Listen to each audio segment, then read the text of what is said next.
ಭಗವತೆ ವಾಸುದೇವಾಯ.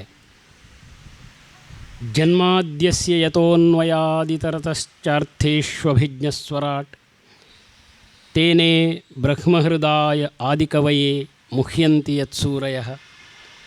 ತೇಜೋ ವಾರಿಮೃದಾಂ ಯಥಾ ವಿನಿಮಯೋ ಯತ್ರ ತ್ರಿಸರ್ಗೋ ಮೃಷಾ ಧಾಮ್ನಾ ಸ್ವೇನ ಸದಾ ನಿರಸ್ತಕುಹಕಂ ಸತ್ಯಂ ಪರಂ ಧೀಮಹಿ.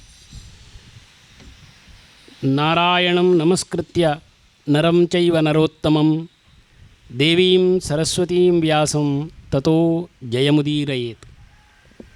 ಸಚ್ಚಿದಾನಂದರೂಪಾಯ ವಿಶ್ವೋತ್ಪತ್ಯಾದಿಹೇತವೇ ತಾಪತ್ರಯ ವಿನಾಶಾಯ ಶ್ರೀಕೃಷ್ಣಾಯ ವಯಂ ನಮಃ. ಯೋಂಥ ಪ್ರವಿಶ್ಯ ಮಮ ವಾಚಮಿಮಾಂ ಪ್ರಸುಪ್ತಾಂ ಸಂಜೀವಯತ್ಯಖಿಲಶಕ್ತಿಧರಃ ಸ್ವಧಾಮ್ನಾ ಅನ್ಯಾಂಶ್ಚ ಹಸ್ತಚರಣಶ್ರವಣತ್ವಗಾದೀನ್ ಪ್ರಾಣಾನ್ ನಮೋ ಭಗವತೆ ಪುರುಷಾಯ ತುಭ್ಯಂ. ಕೃಷ್ಣಂ ನಾರಾಯಣಂ ವಂದೇ ಕೃಷ್ಣಂ ವಂದೇ ವ್ರಜಪ್ರಿಯಂ ಕೃಷ್ಣಂ ದ್ವೈಪಾಯನಂ ವಂದೇ ಕೃಷ್ಣಂ ವಂದೇ ಪೃಥಾಸುತಂ. ಪ್ರಿಯ ಅಧ್ಯಾತ್ಮ ಬಂಧುಗಳೇ, ಶ್ರೀಮದ್ಭಾಗವತದ ಆರಂಭದ ಉಪೋದ್ಘಾತ ಮತ್ತು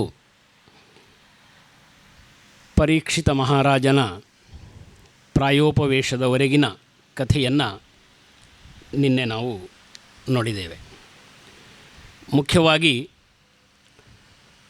ಶ್ರೀಮದ್ಭಾಗವತದ ಆರಂಭಕ್ಕೆ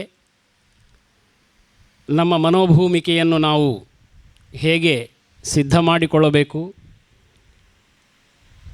ಹೇಗೆ ಭಗವಂತನ ಅನುಸಂಧಾನ ಕಥೆಯಲ್ಲಿ, ಕಥೆಯ ನಡೆಯುವಲ್ಲಿ, ಕಥೆಯನ್ನು ಕೇಳುವವರಲ್ಲಿ, ಹೇಳುವವರಲ್ಲಿ ಸಮಗ್ರವಾಗಿ ಉಂಟಾಗ್ತದೆ ಅನ್ನುವುದನ್ನು ನಾವು ಚಿಂತನೆಯನ್ನು ಮಾಡಿದೆವು. ಪರೀಕ್ಷಿತ ಮಹಾರಾಜನ ಅತ್ಯಂತ ನಿರ್ಣಾಯಕವಾದ ಒಂದು ಪ್ರಶ್ನೆ ಸಕಲ ಮಾನವ ಕೋಟಿಯ ಎದುರಿಗೆ ಇರುವಂತಹ ಪ್ರಶ್ನೆ. ಪುರುಷಸ್ಯೇಹ ಯತ್ಕಾರ್ಯಂ ಮ್ರಿಯಮಾಣಸ್ಯ ಸರ್ವಥಾ.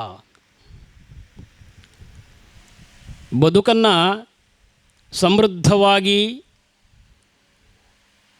ಬದುಕನ್ನು ಸುಂದರವಾಗಿ, ಬಹಳ ಆಶಾವಾದದಿಂದ ಅದರ ರಸವನ್ನು ಸವಿತಾ ಇರುವಾಗ ಸಾವಿನ ಬಗ್ಗೆ ಚಿಂತೆ ಏಕೆ ಅನ್ನುವಂಥದ್ದು ಆಶಾವಾದಿಗಳ ಪ್ರಶ್ನೆ ಇರಬಹುದು. ಆದರೆ ಪ್ರತಿಯೊಬ್ಬನಿಗೂ ಕಾಡುವಂಥದ್ದು ಏನು ಅಂದರೆ,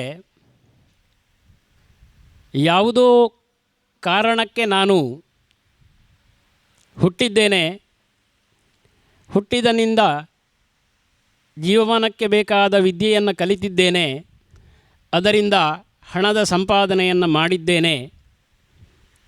ಆದರೆ ಒಟ್ಟು ಬದುಕಿನ ಫಲ ಏನು, ಅದರಿಂದ ಉಂಟಾಗತಕ್ಕಂತಹ ಸಾರ್ಥಕತೆ ಏನು ಅನ್ನುವುದು ಪ್ರತಿಯೊಬ್ಬ ಮನುಷ್ಯನ ಎದುರಿಗೆ ಇರುವಂಥದ್ದು. ಯಾಕೆಂದರೆ ಒಂದು ರೇಖೆಯನ್ನು ನಾವು ಎಳೆದಾಗ ಆರಂಭದ ಬಿಂದು ಮತ್ತು ಅಂತ್ಯದ ಬಿಂದು ನಾವು ನೋಡ್ತೇವೆ.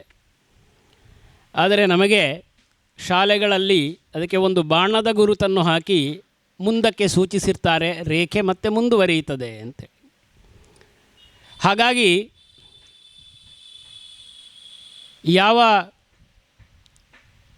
ಪುಣ್ಯಭೂಮಿಯಾದ ಭರತ ಭೂಮಿಯಲ್ಲಿ ನಾವು ಜನಿಸಿದ್ದೇವೆಯೋ, ಸಹಸ್ರ ವರ್ಷಗಳಿಂದ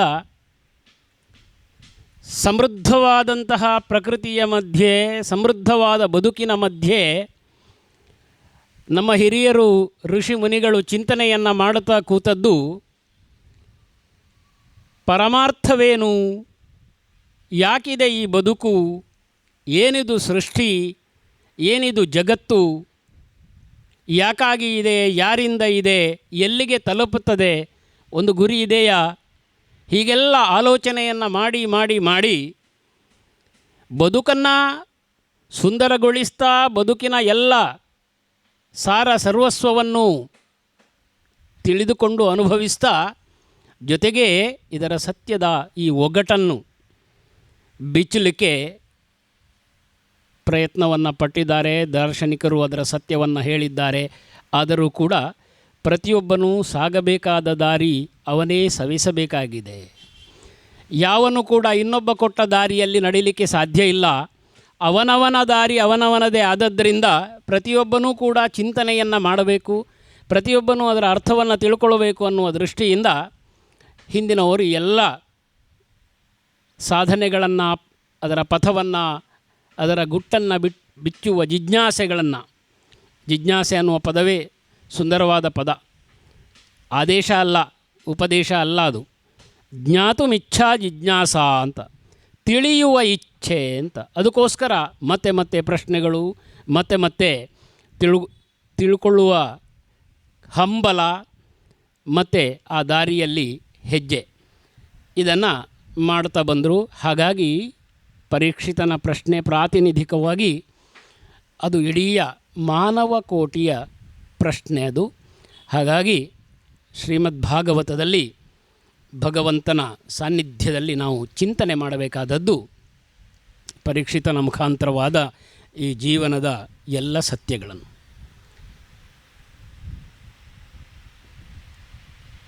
ನಿನ್ನೆ ನಾವು ಕೊನೆ ಮಾಡಬೇಕಾಗಿದ್ದು ಕರ್ದಮ ದೇವಹೂತಿ ಸಂವಾದದಲ್ಲಿ. ಆದರೆ ನಿನ್ನೆಯ ಸಮಯ ಮುಕ್ತಾಯ ಆದದ್ರಿಂದ ನಾನು ಅದನ್ನು ಇವತ್ತಿಗೆ ಮುಂದುವರಿಸ್ತಾ ಇದ್ದೇನೆ. ಸ್ವಯಂಭುವ ಮನು ಮತ್ತು ಶತರೂಪ, ಮನುವಿನಿಂದ ಮಾನವ. ನಾವು ಕೇಳಿರ್ತೇವೆ ಸ್ವಯಂಭುವ ಮನುವಿನ ಬಗ್ಗೆ. ಶತರೂಪ ಅನ್ನುವ ಹೆಸರೇ ಎಷ್ಟು ಚೆನ್ನಾಗಿದೆ. ಅದು ಸಹಸ್ರ ರೂಪವೂ ಆಗಬಹುದು, ಶತರೂಪವೇ ಆಗಬೇಕಾಗಿಲ್ಲ. ಮೊದಲ ದಂಪತಿಗಳು ಸ್ವಯಂಭುವ ಮನು ಮತ್ತು ಶತರೂಪ. ಅವರಿಗೆ ಅವರ ಸಂತಾನವಾಗಿ 5 ಮಂದಿ: ಪ್ರಿಯವ್ರತ, ಉತ್ತಾನಪಾದ, ದೇವಹೂತಿ, ಪ್ರಸೂತಿ ಮತ್ತು ಆಕೂತಿ ಅಂತ. ಇವರಿಂದ ಈ ವಂಶದ ಕಥೆಯಿಂದ ಶ್ರೀಮದ್ ಭಾಗವತ ಮುಂದುವರಿಯುತ್ತದೆ. ದೇವಹೂತಿಗೆ ಕರ್ದಮ ಮುನಿಯ ಜೊತೆಗೆ ವಿವಾಹವಾಗ್ತದೆ.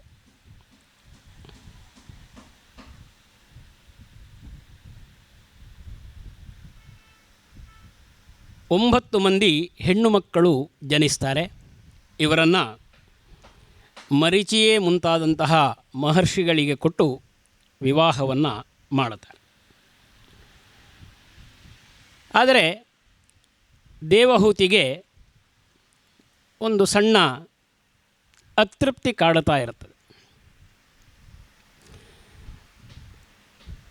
ತನಗೊಂದು ಪುತ್ರ ಸಂತಾನವಾಗಬೇಕು ಮತ್ತು ಅದು ಅಂತಿಂತ ಸಂತಾನವಲ್ಲ, ಅದು ಪ್ರಪಂಚವನ್ನು ಪ್ರಭಾವಿಸತಕ್ಕಂತಹ ಒಂದು ಸಂತಾನವಾಗಬೇಕು ಅಂತ ಕರ್ದಮನಲ್ಲಿ ಪ್ರಶ್ನಿಸ್ತಾಳೆ. ಭಗವಂತನೇ ಪುತ್ರನಾಗಿ ಬಂದರೆ ಹೇಗೆ? ಹಾಗಾಗಿ ಒಂದು ವ್ರತವನ್ನು ಆಚರಿಸ್ತಾಳೆ. ಆ ವ್ರತದ ಫಲವಾಗಿ ಹುಟ್ಟಿದವನೇ ಕಪಿಲ. ಕಪಿಲ ಮಹರ್ಷಿ ಸಾಂಖ್ಯವನ್ನು ಹೇಳಿದವ. ಸಾಂಖ್ಯವು ಭಾರತೀಯ ದರ್ಶನಗಳಲ್ಲಿ ಪ್ರಮುಖವಾದಂತಹ ಒಂದು ದರ್ಶನ. ವಾಸ್ತವಿಕವಾಗಿ ಕಪಿಲ ಮುನಿ ನಿರೀಶ್ವರ ಸಾಂಖ್ಯವನ್ನು ಹೇಳಿದ ಅಂತ ಇದೆ. ಆದರೆ ನಿರೀಶ್ವರ ಸಾಂಖ್ಯವನ್ನು ಹೇಳಿದ ವ್ಯಕ್ತಿ ಭಗವಂತನ ಕಪಿಲಾವತಾರ ಅಲ್ಲ. ದೇವಹೂತಿ ಕರ್ದಮರ ಮಗ ಕಪಿಲ ಭಗವಂತ ಅವನು ಸೇಶ್ವರ ಸಾಂಖ್ಯವನ್ನು ಹೇಳ್ತಾನೆ. ಜೀವ, ಈಶ್ವರ, ಪ್ರಕೃತಿ, ಪುರುಷ ಇತ್ಯಾದಿ ಈ ರೀತಿಯಾಗಿ 24 ಕೂಡಿಸು ಕಾಲ, ಕಾಲ ಅಂದರೆ ಭಗವಂತ, ಸೇರಿ 25 ತತ್ವಗಳನ್ನು ಈ ಸಾಂಖ್ಯದಲ್ಲಿ ಹೇಳಲಾಗ್ತದೆ. ಇದಕ್ಕೆ ಸೇಶ್ವರ ಸಾಂಖ್ಯ ಅಂತ ಹೆಸರು. ಕಪಿಲ ಮಹಾಮುನಿ ಈ ತತ್ವವನ್ನು ಮುಂದಕ್ಕೆ ಸಮಯ ಬಂದಾಗ ದೇವಹೂತಿಗೆ ಹೇಳ್ತಾನೆ, ತಾಯಿಗೆ. ಸೃಷ್ಟಿಯ ಏನೆಲ್ಲ ಅಂಶಗಳಿದ್ದಾವೆ, ಮನುಷ್ಯನ ಹುಟ್ಟಿನಿಂದ ಹಿಡಿದು ಅವನು ತಿಳಿಯತಕ್ಕಂಥ ಏನೆಲ್ಲ ಅಂಶಗಳಿದ್ದಾವೆ ಅದನ್ನೆಲ್ಲ, ಉದಾಹರಣೆಗೆ ಪಂಚೇಂದ್ರಿಯಗಳು, ಕರ್ಮೇಂದ್ರಿಯಗಳು, ಜ್ಞಾನೇಂದ್ರಿಯಗಳು ಇತ್ಯಾದಿ ಈ ರೀತಿಯ ತತ್ವವನ್ನು ಬೋಧಿಸ್ತಾನೆ. ಬಹಳ ಮುಖ್ಯವಾದಂತಹ ಒಂದು ಮಾತನ್ನು ಅವನು ಹೇಳ್ತಾನೆ. ಚೇತಃ ಕಲ್ಪಸ್ಯ ಬಂಧಾಯ ಮುಕ್ತಾಯ ಚಾತ್ಮನೋ ಮತಂ ಗುಣೇಶು ಸಕ್ತಂ ಬಂಧಾಯ ರತಂ ವಾ ಪುಂಸಿ ಮುಕ್ತಯೇ ಅಂತ. ಮುಖ್ಯವಾದ ಒಂದು ಮಾತು ಏನು ಅಂದರೆ, ಬಂಧ ಮತ್ತು ಮೋಕ್ಷಗಳಿಗೆ ಬೇರೆ ಬೇರೆ ರೀತಿಯಲ್ಲಿ ಬೇರೆ ಬೇರೆ ಕಡೆಗಳಲ್ಲಿ ಹೇಳಿರ್ತಾರೆ. ಬಂಧ ಮತ್ತು ಮೋಕ್ಷಗಳಿಗೆ ಕಾರಣವಾದುದು ಮನಸ್ಸು ಅಂತ. ಮನ ಏವ ಮನುಷ್ಯಾಣಂ ಕಾರಣಂ ಬಂಧಮೋಕ್ಷಯೋ ಅಂತ ಬೇರೆ ಬೇರೆ ಕಡೆಗಳಲ್ಲಿ ಹೇಳಿ, ಮನಸ್ಸು ಅನ್ನುವುದು ಕಾರಣ ಅಂತ ಒಂದು ಮೇಲ ನೋಟದಲ್ಲಿ ನಮಗೆ ಅರ್ಥ ಆಗುವಂಥದ್ದು. ವಿಷಯದ ಆಸಕ್ತಿಯೇ ಬಂಧನ. ನಿನ್ನೆಯೂ ಇದನ್ನು ಬೇರೆ ರೀತಿಯಲ್ಲಿ ನೋಡಿದ್ದೇವೆ ನಾವು. ವಿಷಯದಲ್ಲಿ ಆಸಕ್ತಿಯೇ ಬಂಧನ, ಪರಮಾತ್ಮನ ಆಸಕ್ತಿಯೇ ಮೋಕ್ಷ ಅಂತ. ಭಾಳ ಸುಲಭವಾಗಿ ಇದನ್ನು ನಾವು ಸುಲಭ ರೀತಿಯಲ್ಲಿ ಹೇಳೋದಾಗಿದ್ದರೆ, ಅದು ಹೇಳಿದಷ್ಟು ಸುಲಭ ಇಲ್ಲ. ಮಾತಿನಲ್ಲಿ ನಾವು ಹೇಳಬಹುದು, ಶಬ್ದಗಳು ಅರ್ಥ ಆಗ್ತದೆ, ಅರ್ಥವೂ ಅರ್ಥ ಆಗುವುದಿಲ್ಲ. ನಮ್ಮ ತೊಂದರೆ ಆಗುವುದೇನು ಅಂದರೆ, ವ್ಯಾವಹಾರಿಕ ಪ್ರಪಂಚದಲ್ಲಿ ನಾವು ಮಾತುಗಳಿಗೆ ಮನಸೋತಿರ್ತೇವೆ, ಮಾತುಗಳನ್ನು ಆಡ್ತೇವೆ, ಎಲ್ಲ ಪದಗಳೂ ನಮ್ಮ ಬಾಯಿಯಲ್ಲಿ ನಲಿದಾಡ್ತವೆ, ನಾವು ಕಲಿತಿದ್ದೇವೆ ಅದನ್ನು. ಆದರೆ ಪದ ಏನು ಹೇಳ್ತದೆ, ಆ ಪದದ ಅರ್ಥ, ಶಬ್ದಕೋಶದ ಅರ್ಥ ಆಗ್ತದೆ ನಮಗೆ, ವಾಸ್ತವದ ಅರ್ಥ ಆಗುವುದಿಲ್ಲ. ಅರ್ಥವೂ ಅರ್ಥ ಆಗುವವರೆಗೆ ನಮಗೆ ಈ ಕಷ್ಟ ಇದೆ. ಅದನ್ನು ಹೇಳ್ತಾರೆ. ಈ ಉದಾಹರಣೆಗೆ ಸಾಂಖ್ಯ ಅನ್ನುವಾಗಲೇ, ಸಾಂಖ್ಯ ಅನ್ನುವುದು ಸಂಖ್ಯೆ, ಅದನ್ನು ಹೇಗೆ ಹೇಳ್ತಾರೆ ಅಂದರೆ, ಭಾಷೆಯು ವ್ಯಕ್ತಪಡಿಸಲಿಕ್ಕೆ ಸೋಲುವುದನ್ನು ಯಥೋ ವಾಚೋ ನ ನಿವರ್ತಂತೆ ಅಂತ ಪರಮಾತ್ಮನನ್ನು ವರ್ಣಿಸುವಾಗ ಹೇಳುವುದು. ಯಥೋ ವಾಚೋ ನ ನಿವರ್ತಂತೆ, ಮಾತು ಯಾವುದನ್ನು ವರ್ಣಿಸಲಿಕ್ಕೆ ಸಾಧ್ಯ ಇಲ್ಲವೋ ಅಂತ ಅಲ್ಲಿಗೆ ಮಾತು ತಲುಪುವುದಿಲ್ಲ, ಮಾತಿನಲ್ಲಿ ಹೇಳಲಿಕ್ಕೆ ನಮಗೆ ಸಾಧ್ಯ ಆಗುವುದಿಲ್ಲ ಅಂತ ಎಷ್ಟೋ ಕಡೆ ನಾವು ಸೋತೋಗ್ತೇವೆ. ಮಾತಿಗೆ ಒಂದು ಸಣ್ಣದಾದ ಒಂದು ಮಿತಿ ಇದೆ, ಮಾತಿಗೆ ಇನ್ನೂ ಒಂದು ಇದೆ. ಒಬ್ಬ ಒಂದು ಹೇಳಿದರೆ ಅದು ಅದೇ ರೀತಿಯಲ್ಲಿ ಇನ್ನೊಬ್ಬನಿಗೆ ಅರ್ಥ ಆಗಬೇಕಾಗಿ ಏನೂ ಇಲ್ಲ. ಒಬ್ಬೊಬ್ಬರಿಗೆ ಅದು ಒಂದೊಂದು ಅರ್ಥವನ್ನು ಕೊಡಬಹುದು. ಮಾತಿಗೆ ನೇರವಾದ ವಾಚ್ಯಾರ್ಥ ಇರ್ತದೆ, ಮಾತಿನಲ್ಲಿ ನೇರವಾದ ಅರ್ಥ ಇರ್ತದೆ, ಅದು ಸೂಚಿಸುವ ಒಂದು ಅರ್ಥ ಇರ್ತದೆ, ಆ ಮಾತಿನಲ್ಲಿ ಧ್ವನ್ಯರ್ಥ ಒಂದು ಇರ್ತದೆ. ಯಾವುದೇ ಮಂತ್ರಗಳನ್ನು ಹೇಳುವಾಗಲೂ ಹೇಳ್ತಾರೆ, 3 ಸ್ತರದಲ್ಲಿ ಅದಕ್ಕೆ ಅರ್ಥ ವಿಸ್ತಾರವಾಗ್ತದೆ ಅಂಥೇಳಿ. ಮಾತಿಗೂ ಹಾಗೆ. ಯಾರೋ ಒಬ್ಬರು ಹಿರಿಯರು ಬೀದಿಯಲ್ಲಿ ಹೋಗ್ತಾ ಇದ್ರಂತೆ. ಆಗ ಆ ಮನೆಯೊಡತಿ ತನ್ನ ಮನೆಯ ಮಗಳಿಗೆ ಹೇಳ್ತಾಳಂತೆ, ಮಗಳೇ ಸಂಜೆಯಾಯಿತು, ದೀಪ ಹೊತ್ತಿಸಬಾರದೆ, ದೀಪ ಉರಿಸುವ ಹೊತ್ತು ಏನು ಮಾಡ್ತಾ ಇದ್ದೀಯಾ ಅಂತ. ಹಿರಿಯರಿಗೆ ಅರ್ಥ ಆಯ್ತದು. ಹಿರಿಯರು ಏನು ತಿಳ್ಕೊಂಡ್ರು ಅಂದರೆ, ಆಯಿತು ನನಗೆ ಪ್ರಾಯ ಬಂದಿದೆ, ಇನ್ನೂ ದೀಪ ಹೊತ್ತಿಸಲಿಲ್ಲಲ್ಲ, ಈ ಅಮ್ಮನ ಮುಖಾಂತರ ಈ ಭಗವಂತ ಹೇಳಿಸ್ತಾ ಇದ್ದಾನೆ ಹೊತ್ತಿಸು ದೀಪ, ದೀಪ ಹೊತ್ತಿಸೋ ಹೊತ್ತಾಯ್ತಲ್ಲ.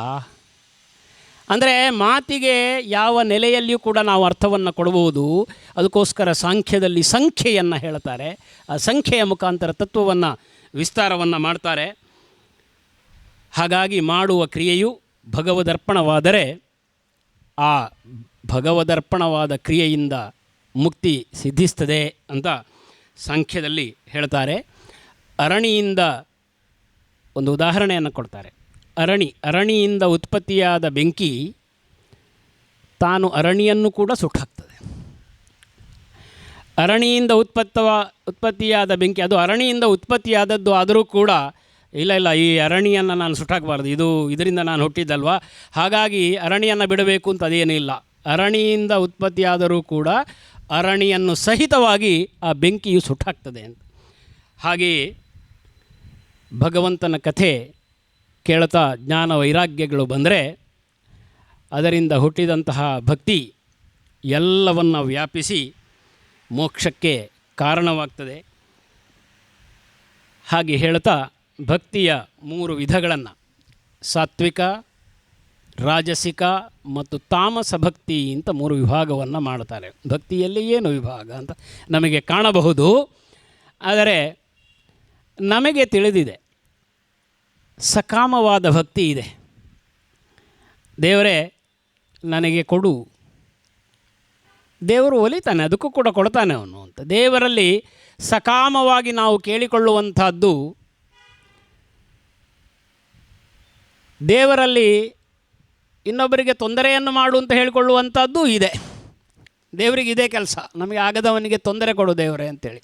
ಆ ರೀತಿಯಾದ ಭಕ್ತಿಯೂ ಇರ್ತದೆ. ರಾಜಸಿಕವಾದ ಭಕ್ತಿ ಇದೆ, ಬೇಕಾದ್ದನ್ನೆಲ್ಲ ಪಡೆದುಕೊಳ್ಳುವಂಥದ್ದು. ನಿರ್ವ್ಯಾಜವಾದಂತಹ ಭಕ್ತಿ ಇದೆ ಅಂತ. ವ್ಯಾಜ ಇಲ್ಲದೆ, ಉದ್ದೇಶವೇ ಇಲ್ಲ, ಅದು ಭಕ್ತಿ ಅಂದರೆ ಭಕ್ತಿ ಮಾತ್ರ, ಅದು ಭಕ್ತಿಗೋಸ್ಕರ ಭಕ್ತಿ ಅದು ಅಂತ. ಹಾಗಾಗಿ 3 ವಿಧದ ಭಕ್ತಿಯನ್ನು ಕಪಿಲ ಹೇಳ್ತಾನೆ. ಜೊತೆಗೆ ನಾವೆಲ್ಲ ಇದನ್ನು ಬೇರೆ ರೀತಿಯಲ್ಲಿ ಕೇಳಿರ್ತೇವೆ. ಹೇಗಿರಬೇಕು ಭಕ್ತಿ ಅಂದರೆ, ಎಣ್ಣೆಯ ಧಾರೆಯಂತೆ ಭಕ್ತಿ ಭಗವಂತನೆಡೆಗೆ ಹರಿಬೇಕು ಅಂತ. ನೀರಿನ ಧಾರೆ ಹೊಯ್ದರೆ ಅದು ಬಿಂದು ಬಿಂದುವಾಗಿ ತುಂಡು ತುಂಡಾಗಿ ಬೀಳುತ್ತದೆ. ಆದರೆ ಎಣ್ಣೆಯ ಧಾರೆ ಯಾವತ್ತೂ ತುಂಡಾಗುವುದಿಲ್ಲ, ನಿರಂತರವಾಗಿ ಸುರಿತಾ ಇರ್ತದೆ, ಒಂದೇ ಎಳೆಯಲ್ಲಿ ಸುರಿತಾ ಇರ್ತದೆ ಅಂತ. ಭಗವಂತನಲ್ಲಿ ಭಕ್ತಿಯನ್ನು ಮಾಡುವಾಗ ಈ ರೀತಿಯಾಗಿ ಮಾಡಬೇಕು. ಅದನ್ನು ದಾಸರು ಬೇರೆ ರೀತಿಯಲ್ಲಿ ಹೇಳ್ತಾರೆ. ತೈಲಧಾರೆಯಂತೆ ಹರಿಯಲ್ಲಿ ಮನಸ್ಸು ಕೊಡು ಶಂಭೋ ಕೈಲಾಸವಾಸ ಗೌರೀಶೈಷ. ತೈಲಧಾರೆಯ ಹಾಗೆ ಹರಿಯಲ್ಲಿ ಮನಸ್ಸನ್ನು ಕೊಡು ಅಂತ. ಇದು ಸಾಂಖ್ಯದಲ್ಲಿ ಬರುವಂಥದ್ದು. ಹಾಗೆ ಕೆಲವರಿಗೆ ಸ್ವಲ್ಪ ಬೇಜಾರಾಗುವಂಥದ್ದು ಸಹ ಇದೆ ಅದರಲ್ಲಿ. ಸಂಸಾರ ಎಂದರೆ ಸಂಗ್ರಹ ಅಂತ. ಸಂಗ್ರಹ ಮಾಡಿಕೊಳ್ಳುವುದೇ ಸಂಸಾರದ ಉದ್ದೇಶ. ಮತ್ತೆ ಸಂಗ್ರಹಿಸ್ತಾ ಹೋಗ್ತಾನೆ. ವಾಸ್ತವವಾಗಿ ಭಾರವನ್ನು ಕಡಿಮೆ ಮಾಡಿಕೊಳ್ಳಬೇಕು, ಕಳಚಿಕೊಳ್ತಾ ಹೋಗಬೇಕು, ಸಂಗ್ರಹವನ್ನು ಬಿಡಬೇಕು ಅಂತ. ಆದರೆ ಮನುಷ್ಯನ ಬುದ್ಧಿಯೇ ಅದು ಕಂಡದ್ದನ್ನೆಲ್ಲ ಹಸಿವೆಯಿಂದ ಗುಳುಂಕರಿಸುವುದರಿಂದ ಅದು ಮತ್ತೆ ಸಂಗ್ರಹವನ್ನು ಮಾಡುತ್ತಾ ಭಾರವನ್ನು ತುಂಬಿಕೊಳ್ಳುತ್ತಾ ಹೋಗ್ತದೆ. ಹಾಗಾಗಿ ಈ ಸಂಗ್ರಹವೆಂಬ ಸಂಸಾರವನ್ನು ನಾವು ಸ್ವಲ್ಪ ಕಡಿಮೆ ಮಾಡಿಕೊಳ್ಳುತ್ತಾ ಹೇಳ್ತಾ ಪ್ರತಿಮಾ ಪೂಜೆಯನ್ನು ಸ್ವಲ್ಪ ವಿಡಂಬನೆ ಮಾಡ್ತಾರೆ. ಅದಕ್ಕೆ ಅರ್ಚಾ ವಿಡಂಬನಂ ಅಂತ. ಎಷ್ಟೋ ಸಲ ನಮಗೆ ಕಾಣುತ್ತದೆ, ನಾವು ಮೂರ್ತಿ ಪೂಜೆಯೆಲ್ಲ ಮಾಡ್ತೇವೆ. ನೈವತುಷ್ಟೋ ಅರ್ಚಿತೋ ಅರ್ಚಾಯಾಂ ಭೂತಗ್ರಾವಮಾನಿನಃ ಅಂತ ನಾವು ಪ್ರತಿಮಾ ಪೂಜೆಯನ್ನು ಮಾಡುತ್ತೇವೆ. ಆದರೆ ನಮಗೆ ಒಳಗಿನಿಂದ ಸತ್ಯ ಗೊತ್ತಿದೆ, ಪ್ರತಿಮೆಯು ಯಾವಾಗಲೂ ದೇವರಲ್ಲ ಅಂತ. ಪ್ರತಿಮೆ ಅನ್ನುವಂಥದ್ದು ದೇವರ ಒಂದು ಸಾಂಕೇತಿಕವಾದಂಥ ಒಂದು ವಸ್ತು ಅಷ್ಟೇ. ಆ ಸಂಕೇತದ ಮುಖಾಂತರ ವಿಶ್ವನಿಯಾಮಕನಾದಂತಹ ಸೃಷ್ಟಿಕರ್ತನನ್ನು, ಭಗವಂತನನ್ನು ನಾವು ಕಾಣ್ತೇವೆ, ನಾವು ಪೂಜೆ ಮಾಡುತ್ತೇವೆ. ಅದಕ್ಕೆ ಮೌಲ್ಯ ಇಲ್ಲವೋ ಅಂತ ಕೇಳಿದರೆ ಅದಕ್ಕೆ ಮೌಲ್ಯ ಇದೆ. ಆದರೆ ಒಂದು ಸ್ವಾಮಿ ವಿವೇಕಾನಂದರ ಒಂದು ಉದಾಹರಣೆಯನ್ನು ತೆಗೆದುಕೊಳ್ಳುವುದಾಗಿದ್ದರೆ, ಒಬ್ಬ ರಾಜ ಈ ಪ್ರತಿಮಾ ಪೂಜೆಯನ್ನು ವಿರೋಧ ಮಾಡ್ತಾನೆ ಸ್ವಾಮಿ ವಿವೇಕಾನಂದರಲ್ಲಿ. ಆಗ ಅವನಿಗೆ ಅರ್ಥ ಮಾಡಿಸಲಿಕ್ಕೆ ಸ್ವಾಮಿ ವಿವೇಕಾನಂದರು ಹೇಳ್ತಾರಂತೆ, ಅಲ್ಲಿ ಅವರ ಹಿರಿಯರದ್ದು ಯಾರದು ಫೋಟೋ ಇತ್ತು, ಆ ಫೋಟೋವನ್ನು ತೆಗೆದು ಕೆಳಗೆ ಹಾಕಿ ತುಳಿಯೋದಕ್ಕೆ ಅಂತ. ಇಲ್ಲ ಇಲ್ಲ, ಅದು ನಮ್ಮ ಹಿರಿಯರ ಫೋಟೋ, ಅದನ್ನು ಹಿರಿಯರು ಎಲ್ಲಿದ್ದಾರೆ, ಅದು ಫೋಟೋ ಮಾತ್ರ ಅಲ್ವಾ. ಇಲ್ಲ ಇಲ್ಲ, ಅದು ಅವರ ಚಿತ್ರ, ಅದಕ್ಕೆ ನಮ್ಮ ಗೌರವ ಇದೆ, ಅದೇ ಪ್ರತಿಮಾ ಪೂಜೆ ಅಂತ. ಹಾಗಾಗಿ ಪ್ರತಿಮೆ ಅನ್ನುವಂಥದ್ದು ಒಂದು ಸಾಂಕೇತಿಕವಾದ, ಅದು ಯಾವುದೂ ಆಗ್ಬೋದು. ನಾವು ತಿಳಿದುಕೊಂಡ ಹಾಗೆ ಸೂರ್ಯ ನಮಗೆ ಕಣ್ಣಿಗೆ ಕಾಣುವಂತಹ ಅತಿ ದೊಡ್ಡನಾದಂತಹ ಪ್ರತಿಮೆ, ಸೂರ್ಯನ ಮುಖಾಂತರ ಸೂರ್ಯನಾರಾಯಣನನ್ನು ನಾವು ಆರಾಧನೆ ಮಾಡ್ತೇವೆ. ಹಾಗೆಯೇ ನಮಗೆ ಪರಮಾತ್ಮನ ಸಾನ್ನಿಧ್ಯ ಇರುವಂತಹ ಎಲ್ಲವೂ ಕೂಡ ನಮಗೆ ಪ್ರತಿಮೆಗಳೇ. ಅಂತಹ ಪ್ರತಿಮೆಯನ್ನು ನಾವು ಪೂಜೆ ಮಾಡುವುದರ ಮುಖಾಂತರ ಪ್ರತಿಮೆಯ ಒಳಗೆ ಇರುವಂತಹ ಭಗವಂತನ ಆರಾಧನೆಯನ್ನು ನಾವು ಮಾಡುತ್ತೇವೆ. ಹಾಗಾಗಿ ಪ್ರತಿಮೆಯನ್ನೇ ಭಗವಂತ ಅಂತ ತಿಳಿಬೇಡಿ, ಅದರ ಮಿತಿ ಅಷ್ಟೇ ಅಲ್ಲ, ಆ ಮಿತಿಯನ್ನು ಮೀರಬೇಕು ಅನ್ನುವಂಥದ್ದನ್ನು ಕಪಿಲ ಭಗವಂತ ಹೇಳ್ತಾನೆ. ಮುಖ್ಯವಾದದ್ದು, ನಾವು ಸಾವಿನ ಬಗ್ಗೆ ಮಾತಾಡಿ ಆಯಿತು. ಸಾಯದೇ ಇರೋದರ ಬಗ್ಗೆ ಚಿಂತೆ ಅಲ್ಲ ನಮಗೆ ಅಂತ. ನಿಜವಾಗಿ ಸಾವು ಅನ್ನುವುದನ್ನು ದಾಟಿ ಅದರ ಆಚೆಗೆ ಇರುವಂಥದ್ದೇನಿದೆ ಅದನ್ನು ನಾವು ತಿಳ್ಕೊಳ್ಬೇಕಾದದ್ದು. ಹಾಗಾಗಿ ಬದುಕು ಅನ್ನೋಂಥ ಒಂದು ಪುಟ್ಟ ಆವರಣ ಇದೆ, ಇದೊಂದು ಪುಟ್ಟ ಆವರಣ, ಇದು ಇರೋದು ಒಂದಷ್ಟು ವರ್ಷ. ಇದರ ಒಳಗೆ ನಮ್ಮ ಎಲ್ಲ ಸರ್ವ ಶಕ್ತಿಗಳನ್ನು ಕೂಡ ನಾವು ಪ್ರಾಪಂಚಿಕವಾದಂತಹ ಎಲ್ಲ ವಿಷಯ ಸುಖಗಳಲ್ಲಿ, ಅದಕ್ಕೋಸ್ಕರದ ಒದ್ದಾಟದಲ್ಲಿ, ಆ ಕಷ್ಟ ಪರಂಪರೆಯಲ್ಲಿ ಅಥವಾ ಆ ಸುಖದ ಭ್ರಮೆಯಲ್ಲಿ ನಾವು ವ್ಯಯ ಮಾಡ್ತಾ ಇದ್ದೇವೆ ಸರ್ವ ಶಕ್ತಿಗಳನ್ನು ಕೂಡ. ಹಾಗಾಗಿ ನಾವು ಚಿಂತಿಸಬೇಕಾದದ್ದು ಭಗವಂತನನ್ನು. ಇದನ್ನು ಯಾವಾಗಲೂ ಮನಸ್ಸಿನಲ್ಲಿ ಒಂದು ಭಾಗವಾಗಿ ನಾವು ಇಟ್ಟುಕೊಂಡಿರಬೇಕು ಅಂತ ಈ ಕಪಿಲ ಭಗವಂತನ ವಾಣಿ ಎಚ್ಚರಿಸ್ತದೆ. ಹೀಗಾಗಿ ಮಗನಿಂದಲೇ ತಾಯಿಗೆ ವೈರಾಗ್ಯದ ಉಪದೇಶವಾಗ್ತದೆ ಅನ್ನುವಲ್ಲಿ ದೇವಹೂತಿಯು ಭಗವಂತನನ್ನು ಪುತ್ರನಾಗಿ ಪಡೆದದ್ದಕ್ಕೆ ಸಾರ್ಥಕವಾದಂಥ ತಾಯ್ತನವನ್ನು ಅನುಭವಿಸ್ತಾಳೆ ಅಂಥೇಳಿ. ಅಲ್ಲಿಂದ ಮುಂದಕ್ಕೆ ಸ್ವಯಂಭುವ ಮನುವಿನ ಕನ್ಯೆಯರ ವಂಶದ ವರ್ಣನೆಯನ್ನು ಶ್ರೀಮದ್ಭಾಗವತ ಹೇಳ್ತದೆ. ರುಚಿ ಪ್ರಜಾಪತಿಗೆ ಆಕೂತಿಯನ್ನು ಕೊಟ್ಟು ವಿವಾಹ ಮಾಡಲಾಗ್ತದೆ. ದೇವಹೂತಿ ಕರ್ದಮನನ್ನು ವಿವಾಹವಾಗ್ತಾಳೆ. ಆಕೂತಿ ದಕ್ಷ ಪ್ರಜಾಪತಿಯನ್ನು ವಿವಾಹವಾಗ್ತಾಳೆ. ಈ ಸಂದರ್ಭದಲ್ಲಿ ದಕ್ಷ ಪ್ರಜಾಪತಿಯ ಕಥೆ ಶ್ರೀಮದ್ಭಾಗವತದಲ್ಲಿ ಬರ್ತದೆ. ದಕ್ಷ ಪ್ರಜಾಪತಿಯವನು ಅವನು ಒಂದು ಯಜ್ಞಶಾಲೆಯಲ್ಲಿ ಪ್ರವೇಶ ಮಾಡ್ತಾನೆ. ಪ್ರಸಿದ್ಧವಾದ ಕಥೆ, ಹಾಗಾಗಿ ಬಹಳ ವಿಸ್ತಾರಕ್ಕೆ ಹೋಗೋದಿಲ್ಲ. ಯಜ್ಞಶಾಲೆಗೆ ಪ್ರವೇಶ ಮಾಡುವಾಗ ಅಲ್ಲಿ ಸೇರಿರುವಂತಹ ಎಲ್ಲರೂ ಕೂಡ ದಕ್ಷ ಪ್ರಜಾಪತಿಯ ಮೇಲಿನ ಗೌರವದಿಂದ ಎದ್ದು ನಿಂತು ನಮಸ್ಕರಿಸ್ತಾರೆ. ಆದರೆ ಶಿವ ಮಾತ್ರ ಎದ್ದು ನಿಲ್ಲುವುದಿಲ್ಲ. ದಕ್ಷ ಪ್ರಜಾಪತಿಯ ಮಗಳು ದಾಕ್ಷಾಯಿಣಿಯನ್ನು ಶಿವನಿಗೆ ಕೊಟ್ಟು ವಿವಾಹ ಮಾಡಲಾಗಿರುತ್ತದೆ. ಅಳಿಯ ಎದ್ದು ನಿಂತು ತನಗೆ ಗೌರವವನ್ನು ಕೊಡಬೇಕು ಅನ್ನುವುದು ದಕ್ಷ ಪ್ರಜಾಪತಿಯ ಇಚ್ಛೆಯಾಗಿರುತ್ತೆ. ಆದರೆ ಭಗವಂತನಾದ ಶಿವ ಎದ್ದು ನಿಂತಿರೋದಿಲ್ಲ. ಇದನ್ನು ಮನಸ್ಸಿನಲ್ಲಿ ಇಟ್ಟುಕೊಂಡಂತಹ ದಕ್ಷ ಪ್ರಜಾಪತಿಯು ಕೋಪದಿಂದ ತನ್ನ ಹಲ್ಲುಗಳನ್ನು ಕಚ್ಚಿಕೊಂಡು ಇದಕ್ಕೆ ಒಂದು ಪ್ರತೀಕಾರವನ್ನು ಮಾಡಲಿಕ್ಕೆ ನಿಶ್ಚಯಿಸ್ತಾನೆ. ಮುಂದೊಂದು ದಿವಸ ದಕ್ಷ ಪ್ರಜಾಪತಿಯು ಬಹಳ ದೊಡ್ಡದಾದಂತಹ ಒಂದು ಯಾಗವನ್ನು ಮಾಡ್ತಾನೆ. ಅದು ಪ್ರಸಿದ್ಧವಾದ ಯಾಗ, ನಿರೀಶ್ವರ ಯಾಗ ಅಂಥೇಳಿ. ಅಲ್ಲಿ ಶಿವನಿಗೆ ಹವಿರ್ಭಾಗವಿಲ್ಲ. ಅಂತಹ ಒಂದು ಯಾಗವನ್ನು ಮಾಡ್ತಾನೆ. ಊರಿನಲ್ಲಿ ಎಲ್ಲ ಹೇಳಿ ಕಳಿಸ್ತಾನೆ, ಬನ್ನಿ ಭಾಳ ದೊಡ್ಡದಾದಂಥ ಒಂದು ಯಾಗ ನಡೀತಾ ಇದೆ. ಯಾಗದ ಉದ್ದೇಶ ಶಿವನನ್ನು ಅವಮಾನಿಸುವುದೇ ಆಗಿದೆ. ಆದರೆ ಊರಿನ ಎಲ್ಲ ಮಂದಿಯೂ ಕೂಡ ದಕ್ಷ ಪ್ರಜಾಪತಿಯ ಸಾಮಾನ್ಯವಾಗಿ ಹಾಗೆ ಭಾಳ ದೊಡ್ಡವರು ಅಂತ ಅನಿಸಿಕೊಂಡವರು ಹೇಳಿದ್ದಕ್ಕೆ ಎಲ್ಲರೂ ಹೋಗ್ತಾರೆ. ನಮಗೆ ಸತ್ಯ ಒಳಗಡೆಯಿಂದ ಕೂಡ ಅವರು ದೊಡ್ಡವರು, ಅವ್ರು ಹೇಳಿದ್ದಕ್ಕೆ ನಾವು ಹೋಗಬೇಕು. ಒಳಗಡೆಯಿಂದ ಏನೋ ಬೇರೆ ಇದೆ ಅಂತ ಅನಿಸಿದರೂ ಕೂಡ ಇಲ್ಲ ನಾವು ಹೋಗಲೇಬೇಕು ಅಂತ ಎಲ್ಲರೂ ಹೋಗ್ತಾ ಇರ್ತಾರೆ. ಹೋಗ್ತಾ ಇರಬೇಕಾಗಿದ್ದರೆ ಅಳಿಯನಾದ ಶಿವನಿಗೆ ಆಹ್ವಾನ ಇಲ್ಲ, ಸತೀದೇವಿಗೂ ಆಹ್ವಾನ ಇಲ್ಲ.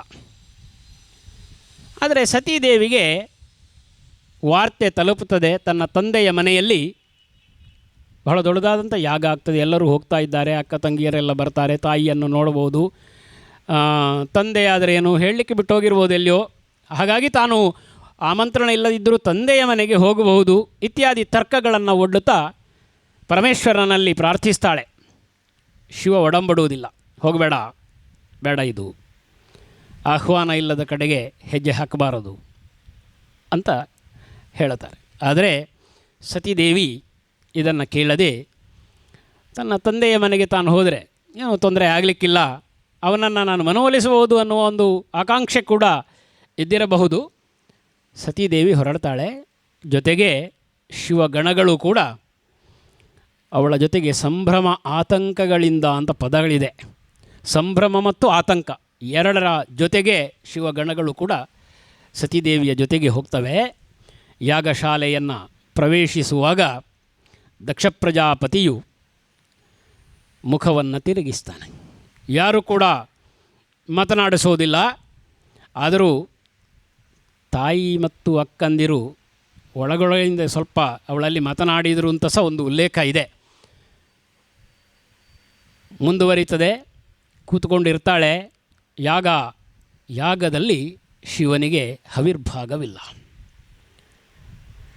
ಅಷ್ಟೂ ಹೊತ್ತು ಕಾದು ಕೂತಿದ್ದಂತಹ ಸತೀದೇವಿಗೆ ಈ ಒಂದು ಅಂಶ ಅವಳನ್ನು ಕೆರಳಿಸ್ತದೆ. ತಂದೆಗೆ ಮಾತನಾಡ್ತಾಳೆ ಅವಳು, ಇದು ಸರಿಯಲ್ಲ, ಆದರೆ ಶಿವನನ್ನು ಧಿಕ್ಕರಿಸಿ ಬಂದಾಗಿದೆ, ಯಾವ ಮುಖ ಇಟ್ಟುಕೊಂಡು ಪುನಃ ಕೈಲಾಸಕ್ಕೆ ಹೋಗೋಣ? ಇಲ್ಲೆಲ್ಲ ಅವಮಾನ ಆಗಿದೆ. ಸೇರಿದಂತಹ ದೇವಾನುದೇವತೆಗಳು ಸಹಸ್ರಾರು ಸಿದ್ಧರು, ಸಾಧ್ಯರು, ಗಂಧರ್ವರು, ಋಷಿಗಳು, ಯಾರ್ಯಾರೆಲ್ಲ ಜಗತ್ತಿನ ಪ್ರಮುಖರೆಲ್ಲ ಇದ್ದಾರೆ, ಎಲ್ಲ ಸೇರಿದ್ದಾರೆ. ಎಲ್ಲರ ಎದುರು ಅವಮಾನವಾಗಿದೆ. ಅವಳು ಹೇಳ್ತಾಳೆ, ನಿನ್ನಿಂದ ಪಡೆದಂತಹ ಈ ದೇಹದಿಂದ ನಾನು ದಾಕ್ಷಾಯಿಣಿ, ಹಾಗಾಗಿ ಈ ದೇಹವನ್ನೇ ನಾನು ತ್ಯಜಿಸ್ತೇನೆ ಅಂತ ಹೇಳಿ ಯೋಗ ಅಗ್ನಿಯಿಂದ ತನ್ನ ದೇಹದ ಒಳಗಡೆ ಅಗ್ನಿಯನ್ನು ಪ್ರಜ್ವಲಿಸಿ ತಾನೇ ಸುಟ್ಟು ಹೋಗ್ತಾಳೆ. ಕೋಲಾಹಲವಾಗ್ತದೆ. ಕೋಲಾಹಲವಾಗಿ ಗಣಗಳು ಶಿವನಿಗೆ ವಿಷಯವನ್ನು ತಲುಪಿಸ್ತಾರೆ. ತಲುಪಿಸುವಾಗ ಶಿವ ಕೋಪದಿಂದ ಕುಣಿತಾನಂತೆ. ತನ್ನ ಜಟೆಯನ್ನು ತೆಗೆದು ನೆಲಕ್ಕೆ ಬಡಿದಾಗ ಒಂದು ಅಕರಾಳ ವಿಕರಾಳವಾದಂತಹ ಒಂದು ಮೂರ್ತಿ ಎದ್ದು ನಿಲ್ತದೆ.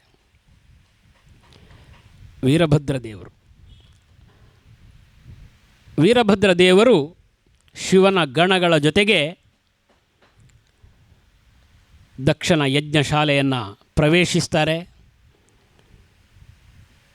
ಅಲ್ಲಿ ಸೇರಿರತಕ್ಕಂತಹ, ಅಲ್ಲಿ ದಕ್ಷ ಯಜ್ಞಕ್ಕೆ ಸಹಾಯಕರಾದಂಥ ಎಲ್ಲರಿಗೂ ಕೂಡ ಶಿಕ್ಷೆಯಾಗ್ತದೆ.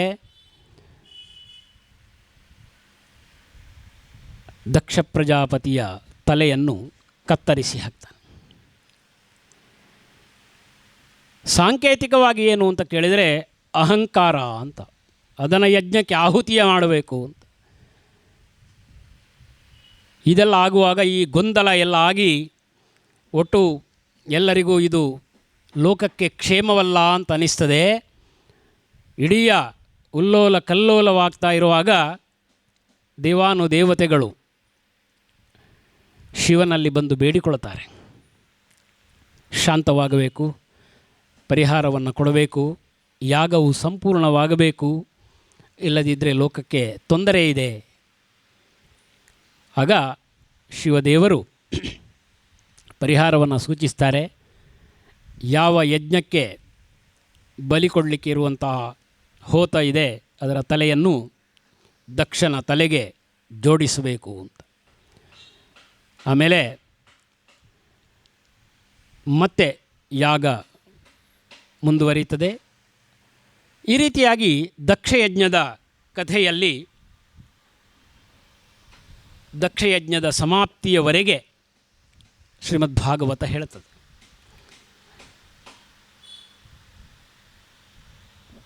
ಸ್ವಯಂಭುವ ಮನುವಿನ ಮಕ್ಕಳಲ್ಲಿ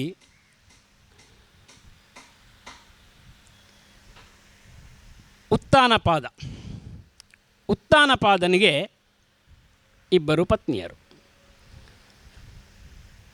ಸುರುಚಿ ಮತ್ತು ಸುನೀತಿ ಅಂತ. ಎಷ್ಟೋ ಸಲ ನಮಗಿದನ್ನು ಓದುವಾಗ ಕಾಣುವಂಥದ್ದು, ಒಂದೊಂದು ತತ್ವಗಳನ್ನು ಒಂದೊಂದು ಹೆಸರಿಟ್ಟು ಕೊಡ್ತಾರೋ ಏನೋ ಅಂಥೇಳಿ. ಅದು ಸುರುಚಿ ಅಂತ. ಈ ಸುರುಚಿ ಅವನ ಪ್ರಿಯವಾದ ರಾಣಿ.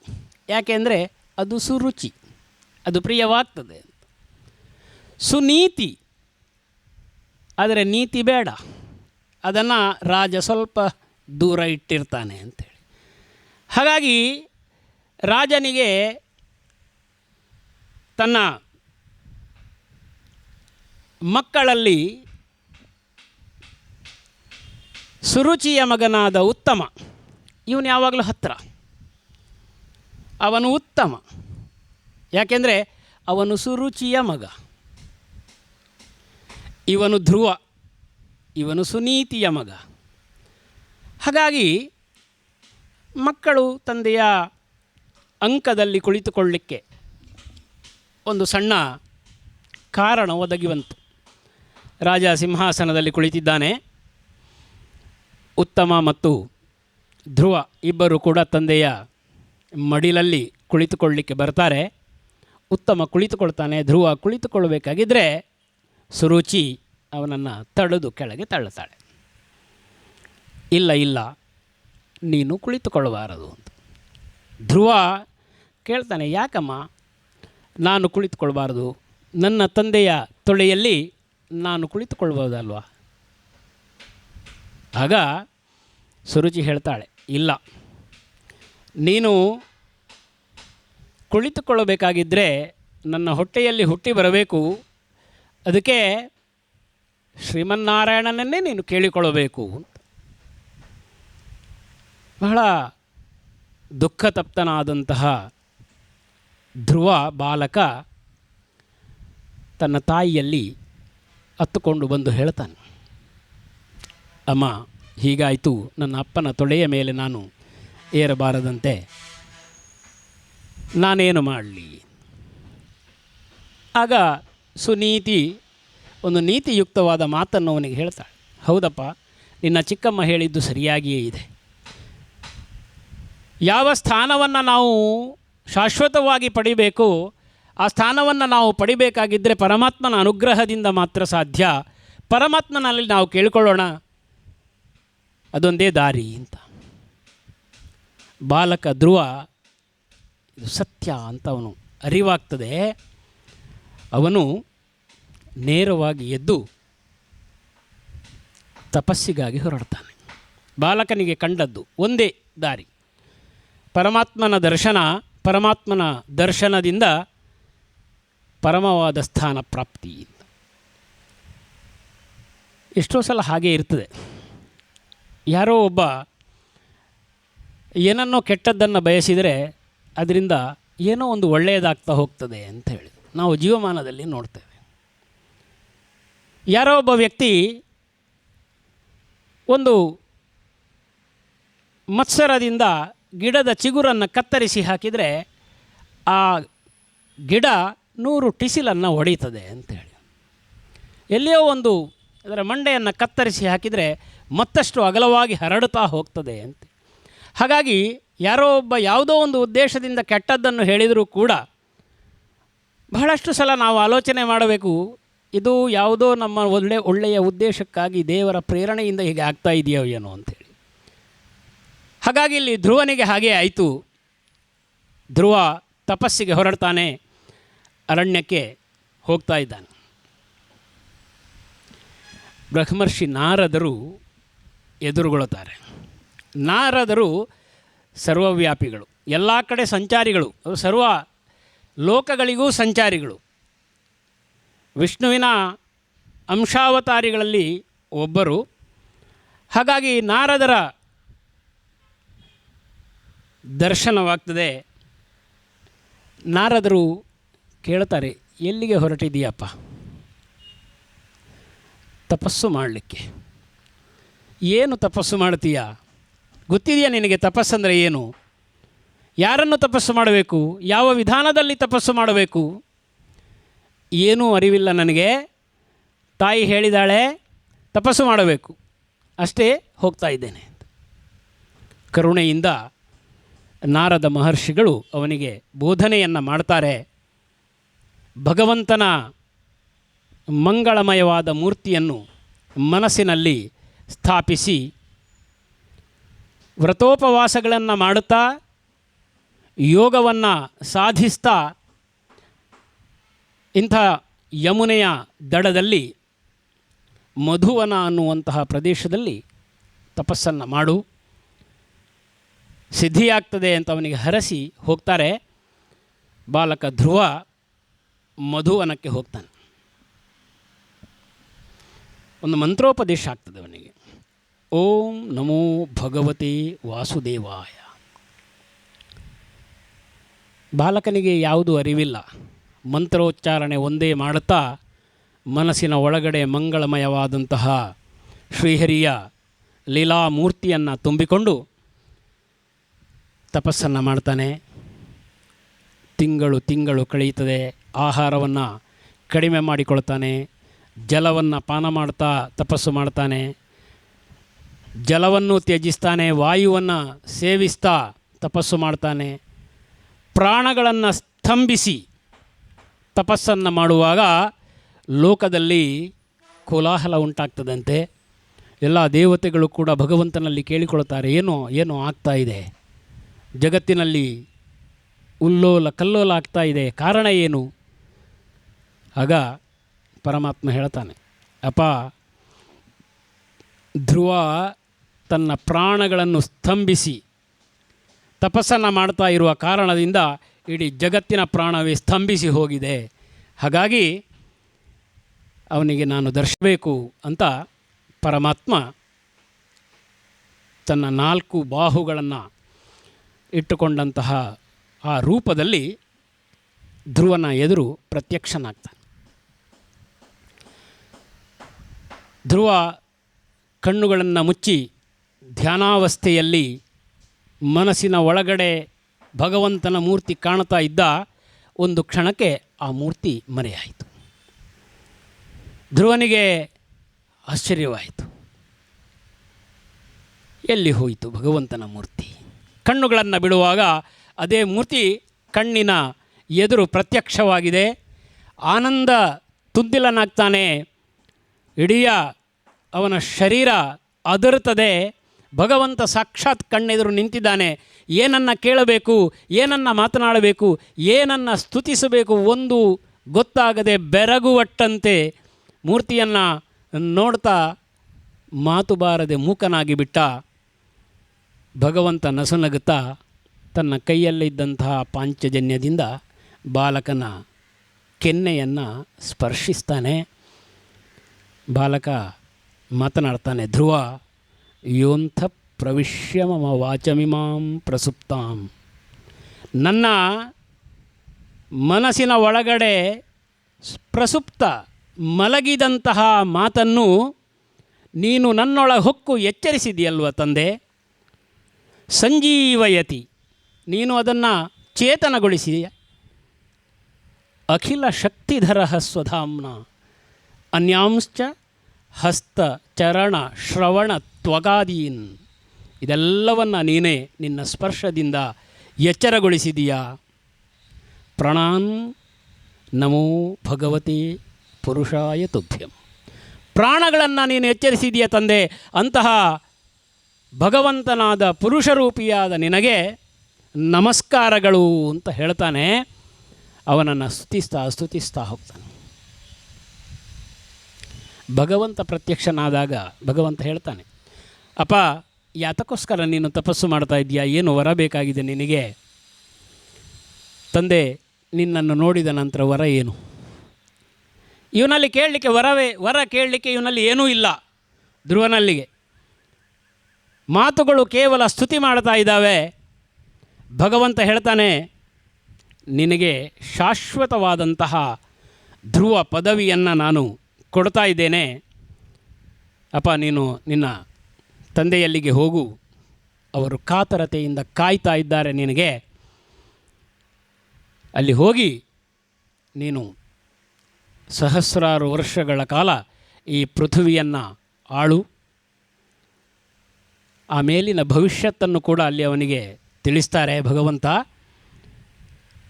ಆನಂತರ ನಿನಗೆ ಶಾಶ್ವತವಾದಂತಹ ಧ್ರುವ ಪದವಿ ಒದಗಿ ಬರ್ತದೆ ಅಂತ ಹೇಳ್ತಾ ಅಂತರ್ಧಾನರಾಗ್ತದೆ. ಧ್ರುವ ಅಲ್ಲಿಂದ ಸ್ವಯಂಭುವಿಯ ಮನುವಿನ ಪುತ್ರನಾದ ತನ್ನ ತಂದೆಯಾದ ಉತ್ತಾನಪಾದನಲ್ಲಿಗೆ ತಲುಪ್ತಾನೆ. ಇಷ್ಟು ಹೊತ್ತಾಗುವಾಗ ಶೋಕದಿಂದ ತಪ್ತನಾದಂತಹ ಅವನ ತಂದೆ ಧ್ರುವನ ಪುನರಾಗಮನವನ್ನು ಕಂಡು ಸಂತೋಷಗೊಟ್ಟು ಅವನನ್ನು ಆನೆಯ ಮೇಲೆ ಕುಳ್ಳಿರಿಸಿ ಮೆರವಣಿಗೆಯನ್ನು ಮಾಡಿ, ತದನಂತರ ಧ್ರುವನಿಗೆ ಪಟ್ಟಾಭಿಷೇಕವನ್ನು ಮಾಡಿ ತಾನು ಅರಣ್ಯಕ್ಕೆ ತೆರಳುತ್ತಾನೆ ಅಂತ. ಧ್ರುವ ಯಾವುದನ್ನು ಬಯಸಲಿಲ್ಲ, ಆದರೆ ಬಯಸಿದ್ದೆಲ್ಲ ಅವನಿಗೆ ಸಿಕ್ಕಿತು ಅಂತ. ಏನು ಬಯಸದೇ ಇದ್ದದ್ದೆಲ್ಲ ಸಿಕ್ಕಿತು ಅವನಿಗೆ. ಅಂತಹ ಧ್ರುವನು ಆಳ್ತಾ ಇರಬೇಕಾಗಿದ್ದರೆ ಅವನ ತಮ್ಮನಿದ್ದ ಉತ್ತಮ. ಅವನಿಗೆ ಆರಂಭದಲ್ಲಿ ತಂದೆಯ ಅಂಕದಲ್ಲಿ ಕುಳಿತುಕೊಳ್ಳುವಂತಹ ಒಂದು ಅದೃಷ್ಟ ಒದಗಿ ಬಂದಿತ್ತು. ಈ ಉತ್ತಮ ಒಂದು ಬಾರಿ ಅವನು ಕಾಡಿಗೆ ತೆರಳಿದ ಸಂದರ್ಭದಲ್ಲಿ ಅವನಿಗೆ ಯಕ್ಷರ ಜೊತೆಗೆ ಒಂದು ಹೋರಾಟವಾಗ್ತದೆ. ಆ ಹೋರಾಟದಲ್ಲಿ ಯಕ್ಷರು ಉತ್ತಮನನ್ನು ವಧೆ ಮಾಡ್ತಾರೆ. ಉತ್ತಮ ಸತ್ತು ಹೋಗ್ತಾನೆ. ಇದನ್ನು ತಿಳಿದಂತಹ ಧ್ರುವ ಪ್ರತೀಕಾರಕ್ಕೋಸ್ಕರ ಯಕ್ಷರ ಮೇಲೆ ಯುದ್ಧವನ್ನು ಸಾರತಾನೆ. ಬಹಳ ದೀರ್ಘ ಸಮಯ ಯುದ್ಧ ನಡೀತದೆ. ಕೊನೆಗೆ ನಾರಾಯಣಾಸ್ತ್ರ ಪ್ರಯೋಗವನ್ನು ಮಾಡ್ತಾನೆ. ಬಹಳ ಅದ್ಭುತವಾದಂತಹ ಅಸ್ತ್ರ ಅದು. ಇದು ಕುಬೇರನ ಪಟ್ಟಣ ಅಲಕಾಪುರಿಯವರೆಗೆ ಎಲ್ಲವನ್ನೂ ಸುಟ್ಟು ಹಾಕ್ತಾ ಹೋಗ್ತದೆ. ಈ ಸಂದರ್ಭದಲ್ಲಿ ಇದು ಸರಿಯಲ್ಲ ಅಂತ ಹೇಳಿ ದೇವತೆಗಳು ಮತ್ತೆ ಬಂದು ಧ್ರುವನಲ್ಲಿ ಪ್ರಾರ್ಥಿಸ್ತಾರೆ. ಅದರ ಉಪಸಂಹಾರವನ್ನು ನೀನು ಮಾಡಬೇಕು ಮತ್ತು ಕುಬೇರ ಈ ಜಗತ್ತಿಗೆ ಅವನು ಬೇಕಾದಂತಹ ದಿಕ್ಪಾಲಕರಲ್ಲಿ ಒಬ್ಬ, ಹಾಗಾಗಿ ತೊಂದರೆಯಾಗ್ತದೆ ಅಂತ ಕೇಳ್ತಾ ಉಪಸಂಹಾರವನ್ನು ಮಾಡಿಸ್ತಾರೆ. ಧ್ರುವ ಯುದ್ಧವನ್ನು ನಿಲ್ಲಿಸ್ತಾನೆ. ಕುಬೇರ ಧ್ರುವನಲ್ಲಿ ಕೇಳ್ತಾನೆ, ನೀನೀಗ ನನ್ನ ಕೈಯಿಂದ ವರವನ್ನು ಕೇಳು, ಬೇಕಾದ ವರವನ್ನು ನಿನಗೆ ಕೊಡ್ತೇನೆ ಅಂತ. ಆಗ ಶ್ರೀಮದ್ ಭಾಗವತ ಹೇಳ್ತದೆ, ಧ್ರುವ ಏನು ಕೇಳಿರಬಹುದು? ಈ ವರ ಎಲ್ಲ ಕೇಳೋದು ಅದು ವರ, ಅದು ಹಾಗಾಗಿ ಏನು ಕೇಳಿರಬಹುದು ಅಂತ. ಧ್ರುವನ ವ್ಯಕ್ತಿತ್ವವನ್ನು ತಿಳಿದವರು ಊಹನೆಯೂ ಮಾಡಬಹುದು. ಹರೌ ಅಚಲಿತಾಂ ಸ್ಮೃತಿಂ ವೌರೇ ಅಂತ ಹೇಳ್ತದೆ. ಏನು ಹರಿಯಲ್ಲಿ ಅಚಂಚಲವಾದ ಅಚಲಿತವಾದಂತಹ ಸ್ಮೃತಿ, ಸದಾ ಹರಿಯ ಸ್ಮರಣೆ ನನ್ನಲ್ಲಿ ಒದಗಿ ಬರಲಿ, ಇದನ್ನು ನೀನು ಅನುಗ್ರಹಿಸು. ಇದು ವರ. ಹಾಗಾಗಿ ಕುಬೇರ ತಥಾಸ್ತು ಅಂತ ಹೇಳ್ತಾನೆ. ಶ್ರೀಹರಿಯ ಸ್ಮರಣೆ ಸದಾ ನಿನಗೆ ಸಿದ್ಧಿಸಲಿ ಅಂತ ಹೇಳ್ತಾ ಧ್ರುವ ಮತ್ತೆ ತನ್ನ ಪಟ್ಟಣಕ್ಕೆ ಮರಳ್ತಾನೆ.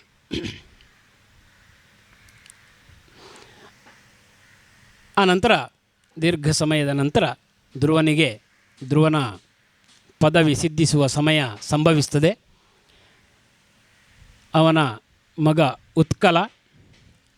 ಉತ್ಕಲನ ಮಗ ವತ್ಸರ ಎಲ್ಲ ಒಂದು ಸ್ವಲ್ಪ ಸಾಂಕೇತಿಕವಾಗಿ ನಮಗೆ ಕಾಣುತ್ತದೆ. ಉತ್ಕಲ, ವತ್ಸರ ಇತ್ಯಾದಿಗಳು. ವತ್ಸರ ಅಂದರೆ ವರ್ಷ ಅಂತ ಅರ್ಥ. ಉತ್ಕಲ ತೀವ್ರ ವೈರಾಗ್ಯದಿಂದ ಪಟ್ಟವನ್ನು ಏರುವುದಿಲ್ಲ. ವತ್ಸರನಿಗೆ ಪಟ್ಟವಾಗ್ತದೆ. ವತ್ಸರ ಬಹಳ ದೀರ್ಘಕಾಲ ಆಳ್ತಾನೆ. ಕೊನೆಯದಾಗಿ ಧ್ರುವನ ವಂಶದಲ್ಲಿ ಅಂಗರಾಜ ಅಂತ ಒಬ್ಬ ಬರ್ತಾನೆ. ಈ ವಂಶ ಸುಮಾರು ಬಹಳ ದೀರ್ಘವಾದಂಥ ವಂಶಾನುಚರಿತ ಇದೆ. ಮುಖ್ಯವಾದದ್ದನ್ನು ನೋಡ್ತಾ ಹೋಗೋಣ. ಅಂಗರಾಜ ಅಂತ ಬರ್ತಾನೆ. ಅಂಗ ಬಹಳ ಒಳ್ಳೆಯ ರಾಜನಾಗಿದ್ದ. ಅವನು ಹರಿಯ ಅಂಶ ಸಂಭೂತ ಅಂತ ಕೂಡ ಇದೆ. ಅವನಿಗೆ ಸುನೀತಾದೇವಿಯಲ್ಲಿ ಒಬ್ಬ ಮಗ ಜನಿಸ್ತಾನೆ. ಅವನು ವೇನ ಅಂತ ಅವನ ಹೆಸರು. ಈ ವೇನ ಬಹಳ ಪ್ರಖ್ಯಾತನಾದವ. ಯಾವುದಕ್ಕೆ ಪ್ರಖ್ಯಾತ ಅಂತ ಕೇಳಿದರೆ ದುಷ್ಕೃತ್ಯಗಳಿಗೆ ಪ್ರಖ್ಯಾತನಾಗ್ತಾನೆ.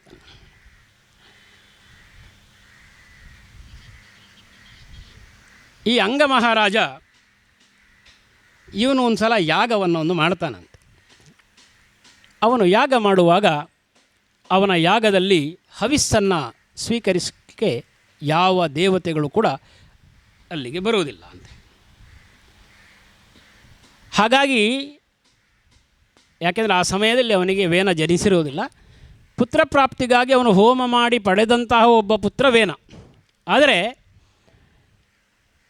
ಪಡೆದಂತಹ ಎಷ್ಟೋ ಸಲ ಕೆಲವರು ಹೇಳೋದಿದೆ, ದುಷ್ಟ ಮಕ್ಕಳು ಹುಟ್ಟುವುದಕ್ಕಿಂತ ಪುತ್ರರಿಲ್ಲದೇ ಇರೋದೇ ಒಳ್ಳೆಯದು ಅಂತ. ಈ ದುಷ್ಟಪುತ್ರರಿಂದ ಸಂಭವಿಸುವಂಥ ದುಃಖ ಯಾರಿಗೆ ಬೇಕು ಅಂತ. ಅಂತಹ ವೇನ ಇವನು ಬಹಳ ಕ್ರೂರಿಯಾಗಿಯೇ ಬೆಳೆದ. ಇವನು ಹುಟ್ಟಿನಿಂದಲೇ ಹಿಂಸೆಯಲ್ಲಿ ಆನಂದವನ್ನು ಪಡೆದುಕೊಂಡವ. ಹಿಂಸಾನಂದಿ ಅಂತ ಪರಪೀಡಕ ಅವನು. ಇನ್ನೊಬ್ಬರಿಗೆ ಹಿಂಸೆಯಾದಾಗ ಅದರಿಂದ ತಾನು ಸಂತೋಷವನ್ನು ಪಡುವಂಥ ಒಂದು ಮನೋವೃತ್ತಿ ಕೆಲವರಲ್ಲಿ ಇರ್ತದೆ ಅಂತ. ಸಂತೋಷ ಏನು? ಪರರಿಗೆ ಹಿಂಸೆಯಾದಾಗ ತನಗೆ ಏನು ಖುಷಿ ನನಗೆ ಗೊತ್ತಿಲ್ಲ. ಆದರೆ ಇಂಥ ಒಂದು ಮಾನಸಿಕ ಕಾಯಿಲೆಯವರು ಇರ್ತಾರೆ, ಪರ ಹಿಂಸೆಯಿಂದ ಸಂತೋಷವನ್ನು ಅನುಭವಿಸುವವರು ಅಂತ. ಪ್ರತಿಯೊಬ್ಬನಲ್ಲಿಯೂ ಆಂತರಿಕವಾಗಿ ಒಂದು ಸಣ್ಣ ಅಂಶ ಈ ರೀತಿಯಾಗಿ ಇರುತ್ತದೆ ಅಂತ ಹೇಳ್ತಾರೆ ಅಂತೇಳಿ. ಮನಸ್ಸಿನ ಒಳಗಡೆ ಒಂದು ಮೂಲೆಯಲ್ಲಿ ಕೆಲವರಲ್ಲಿ ಅದೇ ವಿಕಾರ ರೂಪವನ್ನು ತಾಳಿ ಅದೇ ಅವನ ಸ್ವಭಾವವಾಗಿ ಬಿಟ್ಟಿರ್ತದೆ. ವೇನ ಮಹಾರಾಜ ಸಣ್ಣ ಪುಟ್ಟ ಮಕ್ಕಳನ್ನು ಆ ಕಡೆ ಈ ಕಡೆ ಹೋಗೋ ಎಳೆದು ನೀರಿನಲ್ಲಿ ಮುಳುಗಿಸಿ ಅವರಿಗೆ ಹೊಡೆದು ಬಡದು ಸಂತೋಷವನ್ನು ಅನುಭವಿಸುವಂತಹ ಒಂದು ಸ್ವಭಾವವನ್ನು ಬೆಳೆಸ್ಕೊಂಡು ವೇನ ಬೆಳೆದಂತೆ ರಾಜ ದುಃಖಿತನಾಗಿ ತನ್ನ ಈ ಜೀವನದ ಸಾರ್ಥಕ್ಯವನ್ನು ಪಡೀಲಿಕ್ಕೋಸ್ಕರ ಅವನು ಪಟ್ಟವನ್ನು ಬಿಟ್ಟು ಕಾಡಿಗೆ ತೆರಳುತ್ತಾನೆ. ಬಹುತೇಕ ನಾವು ಹಿಂದಿನ ರಾಜರ ವಂಶದ ಕಥೆಯನ್ನೆಲ್ಲ ನೋಡುವಾಗ ನಮಗೆ ಕಾಣೋದೇನು ಅಂದರೆ, ಒಂದು ಹಂತ ಬಂದಾಗ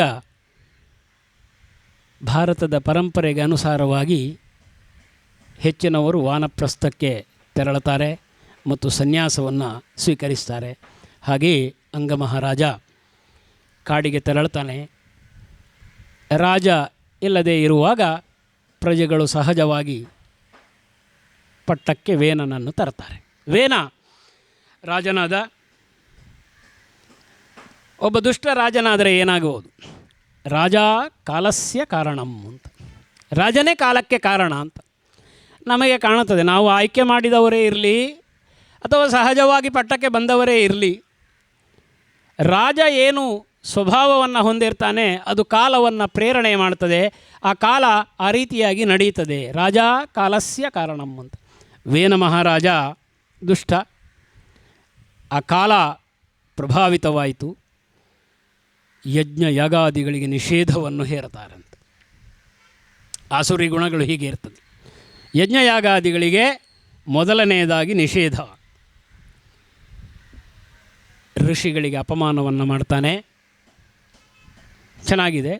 ಋಷಿಗಳಿಗೆ ಹೇಳ್ತಾನಂತೆ, ಯಾರು ದೇವರು? ರಾಜನೇ ದೇವರು. ಒಂದು ಮಾತಿದೆ, ಶಾಸ್ತ್ರಗಳು ಹೇಳ್ತದೆ, ರಾಜನು ದೇವಾಂಶ ಸಂಭೂತ ಅಂತದೊಂದು. ಹಾಗಾಗಿ ದೇವರು ಯಾರು ಅಂತ ಕೇಳಿದರೆ ಪಟ್ಟದಲ್ಲಿರುವವನೇ ದೇವರು, ನನ್ನೇ ಪೂಜಿಸಿ ಅಂತ. ನಾನೇ ದೇವರು, ಬೇರೆ ದೇವರಿಲ್ಲ ಅಂತ. ಹಾಗಾಗಿ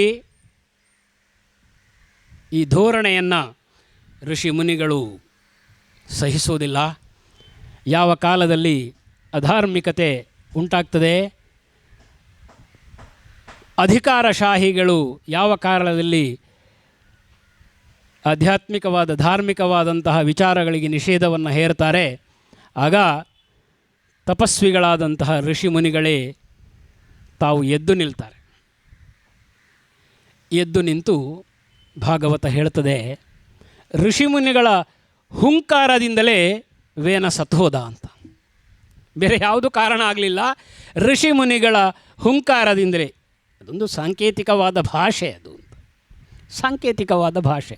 ಋಷಿಮುನಿಗಳ ಹುಂಕಾರ ಏನು ಅಂದರೆ, ಸಜ್ಜನರ ಸಂತರ ಧಾರ್ಮಿಕರ ನಿಟ್ಟುಸಿರೆ ಅಧಾರ್ಮಿಕರ ಅಧಿಕಾರಶಾಹಿಗಳ ಕೊನೆಯನ್ನು ತರುತ್ತದೆ ಅಂತ ಒಂದು ಸಾಂಕೇತಿಕವಾಗಿ ಹೇಳ್ತದೆ. ಈಗ ಅರಾಜಕವಾಯಿತು ರಾಜ್ಯ. ಅರಾಜಕವಾದಾಗ ವ್ಯವಸ್ಥೆ ಕುಸಿದು ಬೀಳ್ತದೆ ಅಂತ. ಒಬ್ಬ ರಾಜ ಇರಬೇಕು, ಒಂದು ಅಧಿಕಾರ ಕೇಂದ್ರ ಇರಬೇಕು. ವ್ಯವಸ್ಥೆಯು ಮುಂದುವರಿಬೇಕಾಗಿದ್ದರೆ ಅವ್ಯವಸ್ಥೆ ಆರಂಭ ಆಯ್ತಲ್ಲ. ಕೆಟ್ಟವನಾದರೂ ಒಬ್ಬ ರಾಜ ಇದ್ದ, ರಾಜನೇ ಇಲ್ಲದೇ ಇದ್ದರೆ ಒಬ್ಬನನ್ನು ಒಬ್ಬ ಕಿತ್ತು ತಿನ್ನಲಿಕ್ಕೆ ಶುರು ಮಾಡುತ್ತಾರೆ. ಆಗ ಋಷಿಗಳು ಒಂದು ಆಲೋಚನೆಯನ್ನು ಮಾಡ್ತಾರೆ. ವೇನನ ದೇಹ ಅಲ್ಲಿತ್ತು, ಅದನ್ನು ಮಥಿಸ್ತಾರಂತೆ. ಅದನ್ನು ಮಥಿಸಿ ಆಗುವಾಗ ಅವನ ತೊಡೆಯಿಂದ ಒಂದು ಕಿರಾತಕ ಜನಾಂಗ ಹುಟ್ಟಿ ಬರ್ತದೆ. ನಿಷೀದ ಅಂತ ಹೇಳಿದ್ರಂತೆ, ಇಲ್ಲಿರಿ ಅಂತೇಳಿ. ಅವರಿಗೆ ನಿಷಾದರು ಅಂತ ಹೆಸರಾಯಿತು. ಅವರು ಯೋಗ್ಯರಾಗಿರಲಿಲ್ಲ, ಹಾಗಾಗಿ ಅವರನ್ನು ಕಾಡಿಗೆ ಅಟ್ಟಿದರು. ಅವನ ಕೈಗಳನ್ನು ಮಥಿಸ್ತಾರಂತೆ. ಆ ತೋಳುಗಳನ್ನು ಕಡಿದಾಗ ಇಬ್ಬರು ಹುಟ್ಟಿ ಬರ್ತಾರೆ. ಪೃಥು ಮತ್ತು ಅರ್ಚಿ ಅಂತ ಒಬ್ಬಳು ಕನ್ಯೆ. ಪೃಥು ಶ್ರೀಹರಿಯ ಅಂಶಾವತಾರಿ ಅಂತ ಲೆಕ್ಕ. ಆ ಪೃಥು ಮತ್ತು ಅರ್ಚಿ ಇಬ್ಬರು ಹುಟ್ಟಿ ಬರ್ತಾರೆ. ಮುಂದಕ್ಕೆ ಅವರಿಗೆ ವಿವಾಹವಾಗ್ತದೆ. ಹೀಗೆ ಪೃಥುವನ್ನು ಸ್ವಲ್ಪ ಸಮಯ ಬೆಳೆಸಿ ಅವನಿಗೆ ಪಟ್ಟವನ್ನು ನೀಡ್ತಾರೆ. ಪೃಥು ಮಹಾರಾಜ ಪಟ್ಟವನ್ನು ಏರುತ್ತಾ ಆಳ್ತಾ ಇರಬೇಕಾಗಿದ್ದರೆ ಒಂದು ಮಹತ್ವದ ಘಟನೆ ಸಂಭವಿಸ್ತದೆ.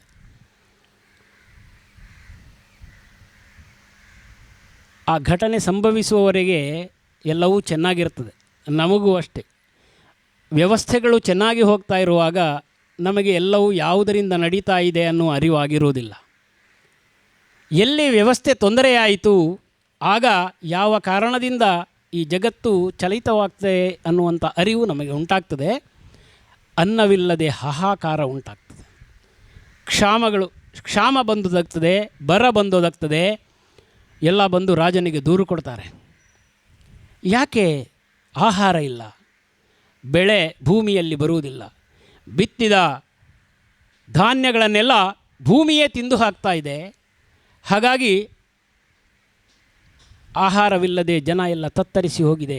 ಪ್ರಾಣಿಗಳು, ಪಕ್ಷಿಗಳು, ಸಕಲ ಜೀವ ಜಂತುಗಳು ಕೂಡ ಅನ್ನಾಹಾರವಿಲ್ಲದೆ ತೊಂದರೆಗೆ ಈಡಾಗಿದ್ದಾರೆ. ಪೃಥ್ವಿಯೇ ಕಾರಣ ಇದಕ್ಕೆ, ಭೂಮಿ ಕಾರಣ ಅಂತ.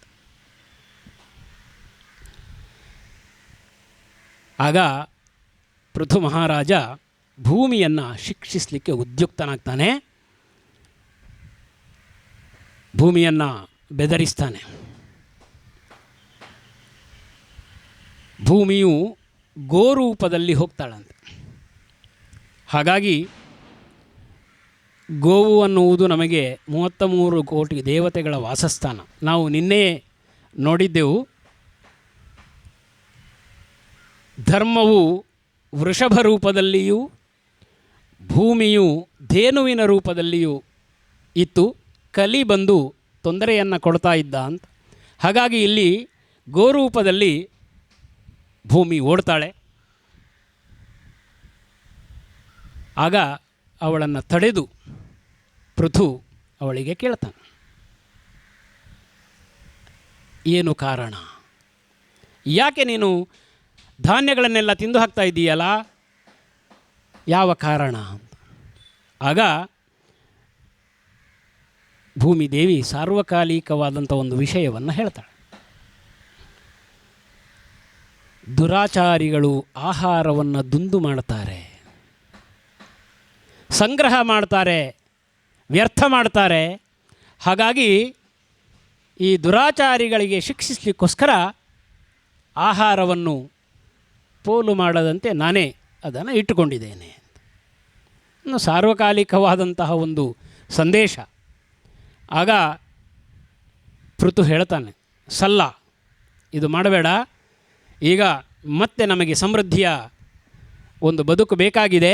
ಅದಕ್ಕೋಸ್ಕರ ನೀನು ಮತ್ತೆ ಎಲ್ಲವನ್ನೂ ಕೂಡ ಈ ಸೃಷ್ಟಿಯಲ್ಲಿ ಏನೆಲ್ಲ ಇದೆ ಅದನ್ನು ಮತ್ತೆ ಪುನಃ ಸ್ಥಾಪನೆಯನ್ನು ನೀನು ಮಾಡಬೇಕು. ನಾನು ರಾಜನಾಗಿ ಆಜ್ಞೆ ಮಾಡ್ತೇನೆ, ಮಾಡು. ಆಗ ಭೂದೇವಿ ಹೇಳ್ತಾಳಂತೆ, ಮತ್ತೆ ನೀನು ದೋಹನವನ್ನು ಮಾಡಬೇಕು, ಹಾಲನ್ನು ಕರಿಬೇಕು. ನೀನು, ನಾನು ಗೋರೂಪದಲ್ಲಿದ್ದೇನೆ, ಹಾಲನ್ನು ಕರಿಬೇಕು. ಅದರಿಂದ ಮತ್ತೆ ಸಮೃದ್ಧಿ ಉಂಟಾಗತ್ತೆ.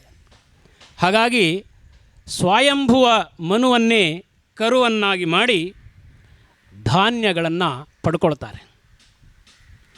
ಋಷಿಗಳಲ್ಲಿ ಬೃಹಸ್ಪತಿಯನ್ನೇ ಕರುವನ್ನಾಗಿ ಮಾಡಿಕೊಂಡು ವೇದಗಳನ್ನು ಸಂಪಾದನೆ ಮಾಡ್ತಾರೆ. ದೇವತೆಗಳಲ್ಲಿ ಇಂದ್ರನನ್ನೇ ಕರುವನ್ನಾಗಿ ಮಾಡಿಕೊಂಡು ಸೋಮವನ್ನು ಸಂಪಾದಿಸ್ತಾರೆ.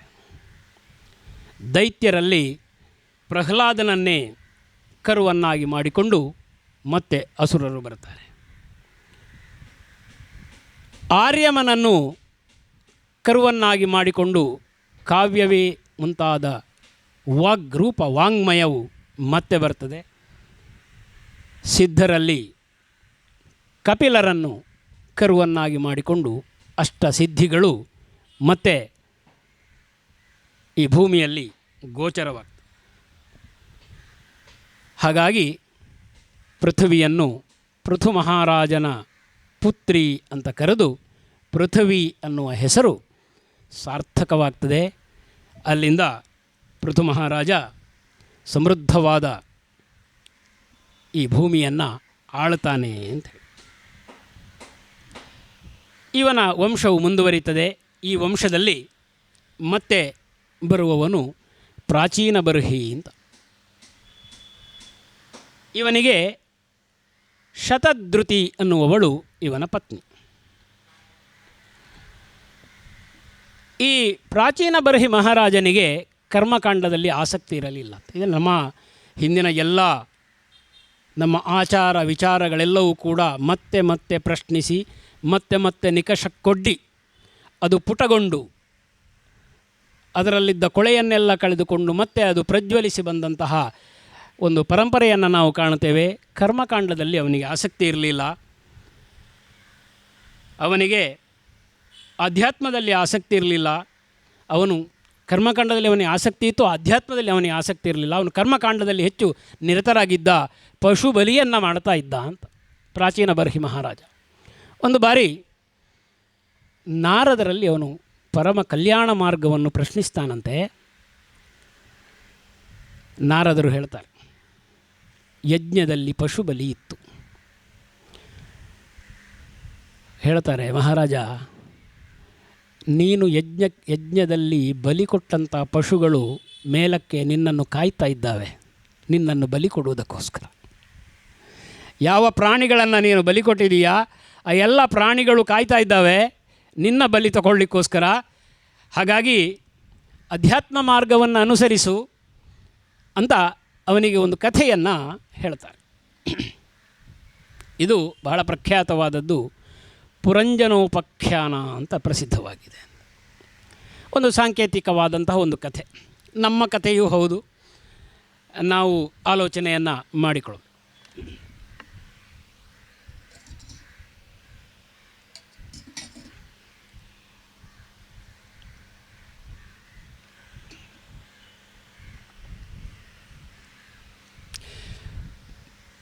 ಪುರಂಜನ ಅನ್ನುವ ಒಬ್ಬ ಇದ್ದ, ಅವನ ಹೆಸರು ಪುರಂಜನ. ಇವನಿಗೊಬ್ಬ ಮಿತ್ರ, ಆ ಮಿತ್ರನ ಹೆಸರು ಅವಿಜ್ಞಾತ ಅಂತ. ನ ವಿಜ್ಞಾತ, ಅವನು ಯಾರಿಗೂ ತಿಳಿಯದ, ಅವಿಜ್ಞಾತ ಅಂತ. ಇವನು ತನಗೆ ವಾಸ ಮಾಡಲಿಕ್ಕೋಸ್ಕರ ಪಟ್ಟಣವನ್ನು ಹುಡುಕ್ತಾ ಹೋಗ್ತಾನೆ. ಹುಡುಕ್ತಾ ಹೋದ ಹಾಗೆ ಅವನಿಗೆ ಒಂದು ಪಟ್ಟಣ ಕಾಣಲಿಕ್ಕೆ ಸಿಗುತ್ತೆ, ಒಂದು ಪುರಿ.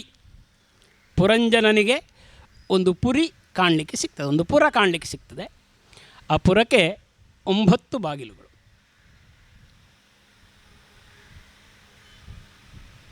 ಈ ಪುರಿಯ ಒಳಗೆ ಪುರಂಜನ ಪ್ರವೇಶ ಮಾಡ್ತಾನೆ. 7 ಬಾಗಿಲುಗಳು ಮೇಲೆ, 2 ಬಾಗಿಲುಗಳು ಕೆಳಗೆ. ಇಲ್ಲಿ ಒಬ್ಬಳು ಸುಂದರಿ ಇರ್ತಾಳೆ, ಅತಿಲೋಕ ಸುಂದರಿ. ಅವಳ ಹಾವ ಭಾವ, ತಾರುಣ್ಯ, ಚೆಲುವು ಯಾರೂ ಕೂಡ ವಶವಾಗಬೇಕು ಅಂತ ಮೋಹಕವಾದಂತಹ ರೂಪ. ಇವಳಿಗೆ 10 ಜನ ಸೇವಕರಿರ್ತಾರೆ. ಒಬ್ಬೊಬ್ಬ ಸೇವಕನು ಕೂಡ 100 ಜನ ಸ್ತ್ರೀಯರ ನಾಯಕನಾಗಿರ್ತಾನೆ. ಇವಳಿಗೆ ಬೆಂಗಾವಲಾಗಿ ಸದಾ ಒಂದು 5 ಹೆಡೆಯ ಸರ್ಪ ಅವಳ ಹಿಂದೆಯೇ ಓಡಾಡ್ತಾ ಇರ್ತದೆ, ರಕ್ಷಣೆಯನ್ನು ಮಾಡ್ತಾ ಇರ್ತದೆ. ಈ ಪುರಂಜನ ಈ ಸ್ತ್ರೀಯ ಮೋಹಕ್ಕೆ ಬೀಳ್ತಾನೆ. ಈ ಪುರದ ಒಳಗೆ ಅವಳು ಯಾಕೆ ಇದ್ದಾಳೆ, ಅವಳು ಯಾರು, ತಾನೇಕೆ ಇಲ್ಲಿಗೆ ಬಂದೆ, ಇವಳ ಹಿಂದೆ ಇರುವವರು ಯಾರು, ಇಲ್ಲಿ ಏನಾಗ್ತಾ ಇದೆ, ಇವನಿಗೆ ತಿಳಿದಿಲ್ಲ. ಆದರೆ ಅವಳ ಮೋಹಕ್ಕೆ ಒಳಪಟ್ಟು ಅವಳಲ್ಲಿ ಅನುರಕ್ತನಾಗ್ತಾನೆ. ಎಷ್ಟು ಅನುರಕ್ತನಾಗ್ತಾನೆ ಅಂದರೆ, ತಾನು ಯಾರು ಅನ್ನುವುದನ್ನೇ ಮರೆತು ಅವಳ ಇಚ್ಛಾನುಸಾರ, ಅವಳ ಆಜ್ಞೆಗೆ ಅನುಸಾರವಾಗಿ ವರ್ತಿಸಲಿಕ್ಕೆ ಶುರು ಮಾಡ್ತಾನೆ. ಬೇರೇನೂ ಅವನಿಗೆ ಕಾರ್ಯವಿಲ್ಲ. ಆ ಪುರದ ಒಳಗೆ ರಂಜನೆಯನ್ನು ಪಡೆಯುವಂಥದ್ದು, ಈ ಪುರಂಜನಿಯ ಜೊತೆಗೆ ವಿಲಾಸವನ್ನು ಮಾಡುವಂಥದ್ದು, ಭೋಗವನ್ನು ಅನುಭವಿಸುವಂಥದ್ದು, ಆಗಾಗ ಈ ದ್ವಾರಗಳಲ್ಲಿ ಹೊರಗಡೆ ಹೋಗುವಂಥದ್ದು, ಪುನಃ ಬರುವಂಥದ್ದು, ಎಲ್ಲ ಕೆಲಸವನ್ನು ಮಾಡುತ್ತಾ ಒಟ್ಟಿಗೆ ಒಂದು 100 ವರ್ಷಗಳ ಕಾಲ ಇರ್ತಾನೆ. ಹೀಗೆ ಅವನು ಒಂದು ದಿವಸ ಬೇಟೆಗೆ ಹೋಗಿದ್ದ ಸಂದರ್ಭ. ಆಗ ಚಂಡವೇಗ ಎಂಬ ಹೆಸರಿನ ಒಬ್ಬ ಗಂಧರ್ವ ಅಲ್ಲಿಗೆ ದಾಳಿ ಇಡ್ತಾನೆ. ಇವನ ಅನುಯಾಯಿಗಳು 360 ಗಂಧರ್ವರು, 360 ಗಂಧರ್ವಿಯರು. ಕಪ್ಪು ಬಿಳುಪು ಸ್ತ್ರೀಯರು. ಈ ಚಂಡವೇಗನ ಜೊತೆಗೆ ದಾಳಿ ಮಾಡ್ತಾನೆ. ದಾಳಿ ಮಾಡುವಾಗ ಪುರಂಜನಿಯ ಜೊತೆಗೆ ತನ್ನ ಭೋಗ ವಿಲಾಸದಲ್ಲಿ ಮುಳುಗಿರ್ತಾನೆ. ಇಲ್ಲಿ ಒಂದು 5 ಹೆಡೆಯ ಸರ್ಪ ಇರ್ತದೆ. ಈ ಸರ್ಪ ಬಹಳ ದೀರ್ಘ ಸಮಯ ಈ ಚಂಡವೇಗನ ಜೊತೆಗೆ ಹೋರಾಟವನ್ನು ಮಾಡುತ್ತದೆ, ಪುರವನ್ನು ರಕ್ಷಿಸಲಿಕ್ಕೋಸ್ಕರ. ಈ ಪುರಂಜನ ನಗರವನ್ನು ಈ ಚಂಡವೇಗ ಮತ್ತು ಗಂಧರ್ವರು ಲೂಟಿ ಮಾಡಲಿಕ್ಕೆ ಯತ್ನಿಸ್ತಾರೆ. ಆಗ ಅಲ್ಲಿಗೆ ಕಾಲಪುರುಷನ ಮಗಳು ಜರಾ ಅನ್ನುವವಳು ತನ್ನ ಭಯ ಎಂಬ ಯವನ ರಾಜನ ಜೊತೆಗೆ ಪ್ರಜ್ವಾರನೆಂಬ ಸಹಾಯಕನ ಜೊತೆಗೆ ಅಲ್ಲಿಗೆ ಬರ್ತಾಳೆ. ಪುರಂಜನ ನಗರಕ್ಕೆ ದಾಳಿ ಇಡ್ತಾಳೆ. ಬಹಳ ಸಮಯ ಹೋರಾಟ ನಡೀತದೆ. ಹೋರಾಟ ನಡೆದು ಚಂಡವೇಗನ ದಾಳಿಯ ಎದುರು ತತ್ತರಿಸಿ ಹೋಗ್ತಾನೆ. ಈ ಪುರಂಜನಿ, ಈ ಸುಂದರವಾದ ಸ್ತ್ರೀ, ಇವನಿಗೆ ಯಾವ ಸಹಾಯಕ್ಕೂ ಬರೋದಿಲ್ಲ. ಅಲ್ಲಿ ಅವಳ ಪತ್ತೆ ಇಲ್ಲದೆ ಆಗ್ತದೆ. ಪುರಂಜನನಿಗೆ ಏನು ಮಾಡಬೇಕು ಅಂತ ಗೊತ್ತಾಗೋದಿಲ್ಲ. ಅಲ್ಲಿಗೆ ಅವಿಜ್ಞಾತನೆಂಬ ಸ್ನೇಹಿತ ತನಗಿದ್ದ ಅನ್ನುವುದು ಅವನಿಗೆ ನೆನಪಿಗೆ ಬರೋದಿಲ್ಲ. ಕೊನೆಗೆ ದಾಳಿ ಇಕ್ಕಿದಂತಹ ಈ ಗಂಧರ್ವರು ಈ ನಗರಕ್ಕೆ ಬೆಂಕಿಯನ್ನು ಇಡ್ತಾರೆ. ನಾನಾ ನಮೂನೆಯ ತೊಂದರೆಗಳಿಗೆ ಸಿಲುಕಿದಂತಹ ಪುರಂಜನ ಆ ಪಟ್ಟಣದಿಂದ ಹೊರಗೆ ಹೋಗ್ತಾನೆ. ಆ ನಂತರ ಆ ನಗರಕ್ಕೆ ಬೆಂಕಿ ಬೀಳುತ್ತದೆ. ಸ್ವಲ್ಪ ಸಮಯದ ನಂತರ ಅವನು ಸ್ತ್ರೀ ಸ್ಮರಣೆಯನ್ನು ಮಾಡುತ್ತಾ ಅವನಲ್ಲಿ ಪಟ್ಟಣವನ್ನು ಬಿಟ್ಟದ್ರಿಂದ, ಅವನ ಅಂತ್ಯವನ್ನು ಅವನು ಕಂಡದ್ರಿಂದ ಮುಂದಿನ ಜನ್ಮದಲ್ಲಿ ಅವನು ಆ ಕೊನೆಗಾಲದ ಸ್ಮರಣೆಯಂತೆ ಸ್ತ್ರೀಯಾಗಿ ಜನಿಸ್ತಾನೆ. ಎಲ್ಲಿ ಜನಿಸ್ತಾನೆ ಅಂದರೆ ಪಾಂಡ್ಯರಾಜನ ಮಲಯಧ್ವಜನ ಪತ್ನಿಯಾಗಿ ಅವನಿರ್ತಾನೆ. ಹಾಗೆ ಆಗ ಅವನಿಗೆ ಸ್ಮರಣೆ ಇರುವುದಿಲ್ಲ, ತಾನು ಯಾರು ಏನು ಅಂತ. ಪಾಂಡ್ಯರಾಜನ ಪತ್ನಿಯಾಗಿ ಸ್ವಲ್ಪ ದೀರ್ಘ ಸಮಯ ಅವನು ತನ್ನ ಜೀವನವನ್ನು ಸಾಗಿಸ್ತಾನೆ. ಕೊನೆಗೆ ಒಂದು ದಿವಸ ಪಾಂಡ್ಯರಾಜ ಸತ್ತಾಗ, ಅವನು ಅರಣ್ಯಕ್ಕೆ ತೆರಳಿರ್ತಾನೆ. ಅಲ್ಲಿ ಸತ್ತಾಗ ಇವಳಿಗೆ ಶೋಕ ಬರ್ತದೆ, ಒಂದು ರೀತಿಯ ವೈರಾಗ್ಯ ಬರ್ತದೆ. ಅವಳು ಶೋಕಿಸ್ತಾ ಇರಬೇಕಾಗಿದ್ದರೆ ಅಲ್ಲಿಗೆ ಒಬ್ಬ ಬ್ರಾಹ್ಮಣ ಬರ್ತಾನೆ. ನೀನು ಯಾರು ಅಂತ ಕೇಳ್ತಾನೆ. ಬಹಳ ಮುಖ್ಯವಾದ ಪ್ರಶ್ನೆ ಇದೆ ಅಂತ ರಮಣ ಮಹರ್ಷಿಗಳು ಯಾವಾಗಲೂ ಹೋದರೆ ಕೇಳ್ತಾ ಇದ್ರಂತೆ, ನೀನು ಯಾರು ಅಂತೇಳಿ. ನೀನು ಯಾರು ಅಂತ ಗೊತ್ತಾದರೆ ಎಲ್ಲವೂ ಗೊತ್ತಾಗ್ತದೆ ಅಂತ. ನೀನು ಯಾರು ಅಂತ ಇವಳು ಉತ್ತರಿಸಲಿಕ್ಕೆ ಅವಳಿಗೆ ಗೊತ್ತಾಗೋದಿಲ್ಲ.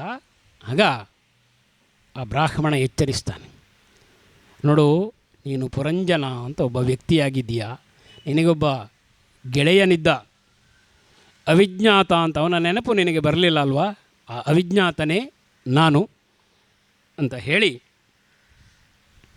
ಬೋಧೆಯನ್ನು ಮಾಡ್ತಾ, ನೀನು ಹೆಂಗಸೂ ಅಲ್ಲ, ನೀನು ಗಂಡಸೂ ಅಲ್ಲ, ನೀನು ಪುರಂಜನನೂ ಅಲ್ಲ, ನೀನು ಮಲಯಧ್ವಜನ ಪತ್ನಿಯೂ ಅಲ್ಲ, ನಾವಿಬ್ಬರೂ ಹಂಸರೂಪಿಗಳು. ಹಾಗಾಗಿ ನಿಜವಾದ ನಮ್ಮ ರೂಪವನ್ನು ನಾವು ತಿಳಿದುಕೊಳ್ಳೋಕ್ಕೋಸ್ಕರ ನಾವು ಮಾಡಬೇಕಾದ ಸಾಧನೆಯನ್ನು ಮಾಡಬೇಕು. ಅವಿಜ್ಞಾತನಾದ ನನಗೆ ತಿಳಿದಿದೆ, ನಿನಗೆ ತಿಳಿದಿಲ್ಲ, ಅದನ್ನು ತಿಳಿಸ್ಲಿಕ್ಕೋಸ್ಕರ ಬಂದಿದ್ದೇನೆ ಅಂತ ಆಕೆಯನ್ನು ತನ್ನ ಪ್ರಾಪಂಚಿಕವಾದಂತಹ ಈ ಬಂಧನಗಳಿಂದ ಮುಕ್ತಿಗೊಳಿಸ್ತಾನೆ ಅವಿಜ್ಞಾತ ಅಂತ ಕತೆ ಹೇಳುತ್ತಾ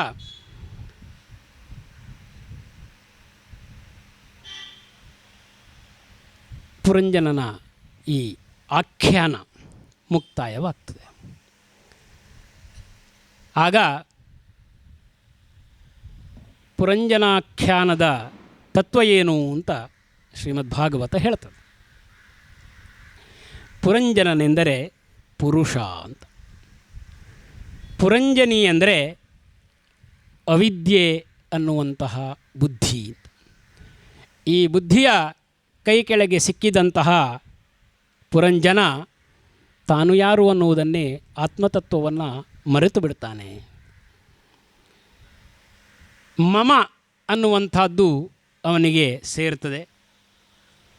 10 ಸೇವಕರು, 10 ಇಂದ್ರಿಯಗಳು, ಕರ್ಮೇಂದ್ರಿಯ ಮತ್ತು ಜ್ಞಾನೇಂದ್ರಿಯಗಳು ಸದಾ ಸೇವಕರಾಗಿರ್ತದೆ. ಆದರೆ ಬುದ್ಧಿಯ ನಿಯಂತ್ರಣದಲ್ಲಿ ಇಂದ್ರಿಯಗಳು ವರ್ತಿಸ್ತವೆ. ಅಲ್ಲೊಬ್ಬ ಹೇಳಿಕ್ಕೆ ಬಿಟ್ಟೋಯ್ತು, ವಿಶೂಚಿ ಅಂತ ಒಬ್ಬ ಸೇವಕ ಇರ್ತಾನೆ. ಇವನಿಗೆ ಈ ವಿಶೂಚಿ ಎಂಬ ಸೇವಕ ಮನಸ್ಸು, ಅದು ಕೂಡ ಬುದ್ಧಿಯ ಜೊತೆಗೆ ಇರ್ತದೆ. 5 ಹೆಡೆಯ ಸರ್ಪಗಳು ಪಂಚಪ್ರಾಣಗಳು ಅಂತ, ಮನುಷ್ಯನ ಪಂಚಪ್ರಾಣಗಳು ಅಂತ. ಸಾಮಾನ್ಯವಾಗಿ ಇದನ್ನು ಲಘು ಅರ್ಥದಲ್ಲಿ ನಾವು ಬಳಸೋದಿದೆ. ಅವನಿಗೆ ಸಿಹಿ ಅಂದರೆ ಪಂಚಪ್ರಾಣ ಅಂತ. ಇದು ಪಂಚಪ್ರಾಣಗಳ ವ್ಯಾನೋದಾನ ಸಮಾನ ಇತ್ಯಾದಿ ನಮಗೆ ಇದು ಗೊತ್ತಿರ್ತದೆ.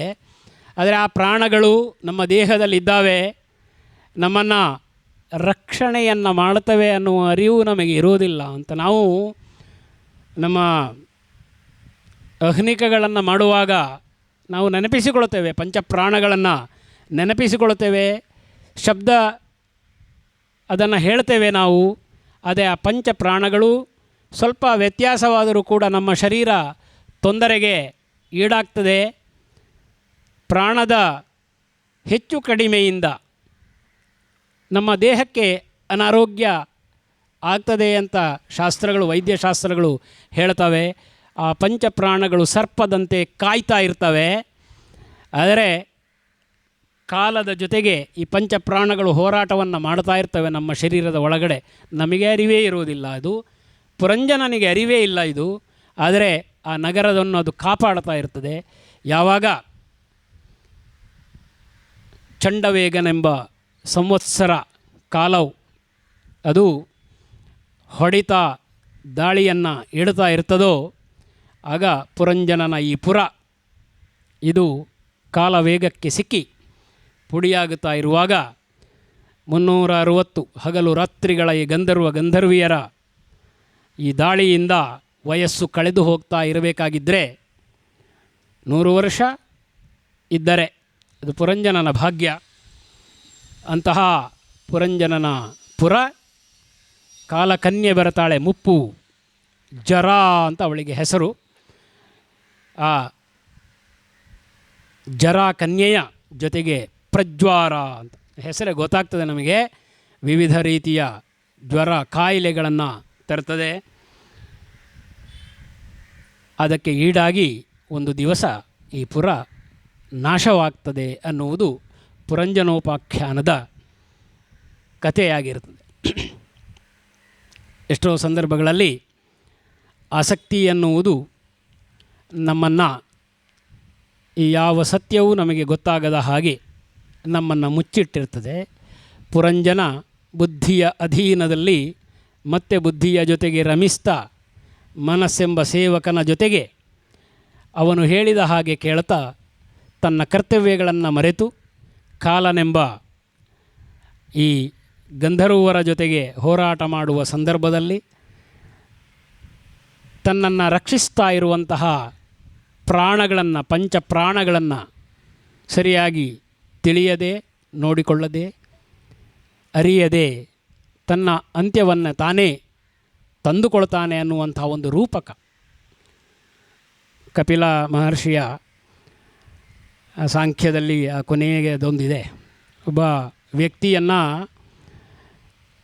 ಅವನು ಹಣ ಸಂಪಾದನೆ ಮಾಡುತ್ತಾ ಅವನು ಅಧಿಕಾರ ಇರುವವರೆಗೆ ಎಲ್ಲರೂ ಆದರಿಸ್ತಾರೆ.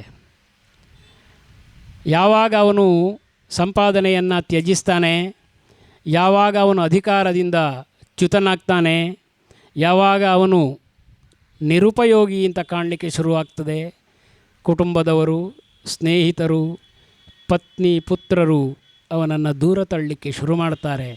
ಯಾವಾಗ ಅವನಿಗೆ ಈ ಸತ್ಯದ ಅರಿವಾಗುವಾಗ ಕಾಲ ಮಿಂಚಿ ಹೋಗಿರ್ತದೆ. ಅದಕ್ಕಿಂತ ಮುನ್ನ ತತ್ವವು ಬೋಧೆಯಾಗಬೇಕು ಅಂತ ಹೇಳ್ತಾರೆ. ಹಾಗೆಯೇ ಪುರಂಜನೋಪಾಖ್ಯಾನ ನಮ್ಮೊಳಗೆ ನಡೆಯುವಂಥ ಒಂದು ನಿತ್ಯ ನಿರಂತರ ಹೋರಾಟದ ಒಂದು ಆಖ್ಯಾನವಾಗಿ ಶ್ರೀಮದ್ ಭಾಗವತ ಸೂಚ್ಯವಾಗಿ ಹೇಳ್ತದೆ, ಎಚ್ಚರಗೊಳ್ಳು, ಎಚ್ಚರಗೊಳ್ಳು, ಎಚ್ಚರಗೊಳ್ಳು ಅಂತ. ಪ್ರಾಚೀನ ಬರ್ಹಿ ಮತ್ತು ಶತಧೃತಿ ದಂಪತಿಗಳಿಗೆ 10 ಮಂದಿ ಪುತ್ರರಿರ್ತಾರೆ. ಅವರಿಗೆ ಪ್ರಚೇತಸರು ಅಂತ ಹೆಸರು. ಅವರು ಬಾಲ್ಯದಲ್ಲೇ ತಪಸ್ಸಿಗಾಗಿ ಮನಸ್ಸನ್ನು ಒಡ್ಡುತ್ತಾರೆ. ಸಮುದ್ರದ ಒಳಕ್ಕೆ ಪ್ರವೇಶ ಮಾಡಿ ಸಮುದ್ರದ ಆಳದಲ್ಲಿ ಕೂತು ತಪಸ್ಸನ್ನು ಮಾಡ್ತಾರೆ. ತಪಸ್ಸಿನಲ್ಲಿ ನಾನಾ ಬಗೆ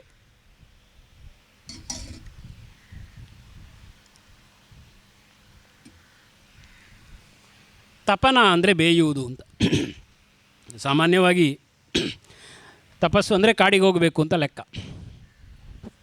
ಆದರೆ ತಪಸ್ಸು ಮಾಡುವವ ಕಾಡಿಗೆ ಏನು ಹೋಗಬೇಕಾಗಿಲ್ಲ ಅಂತ.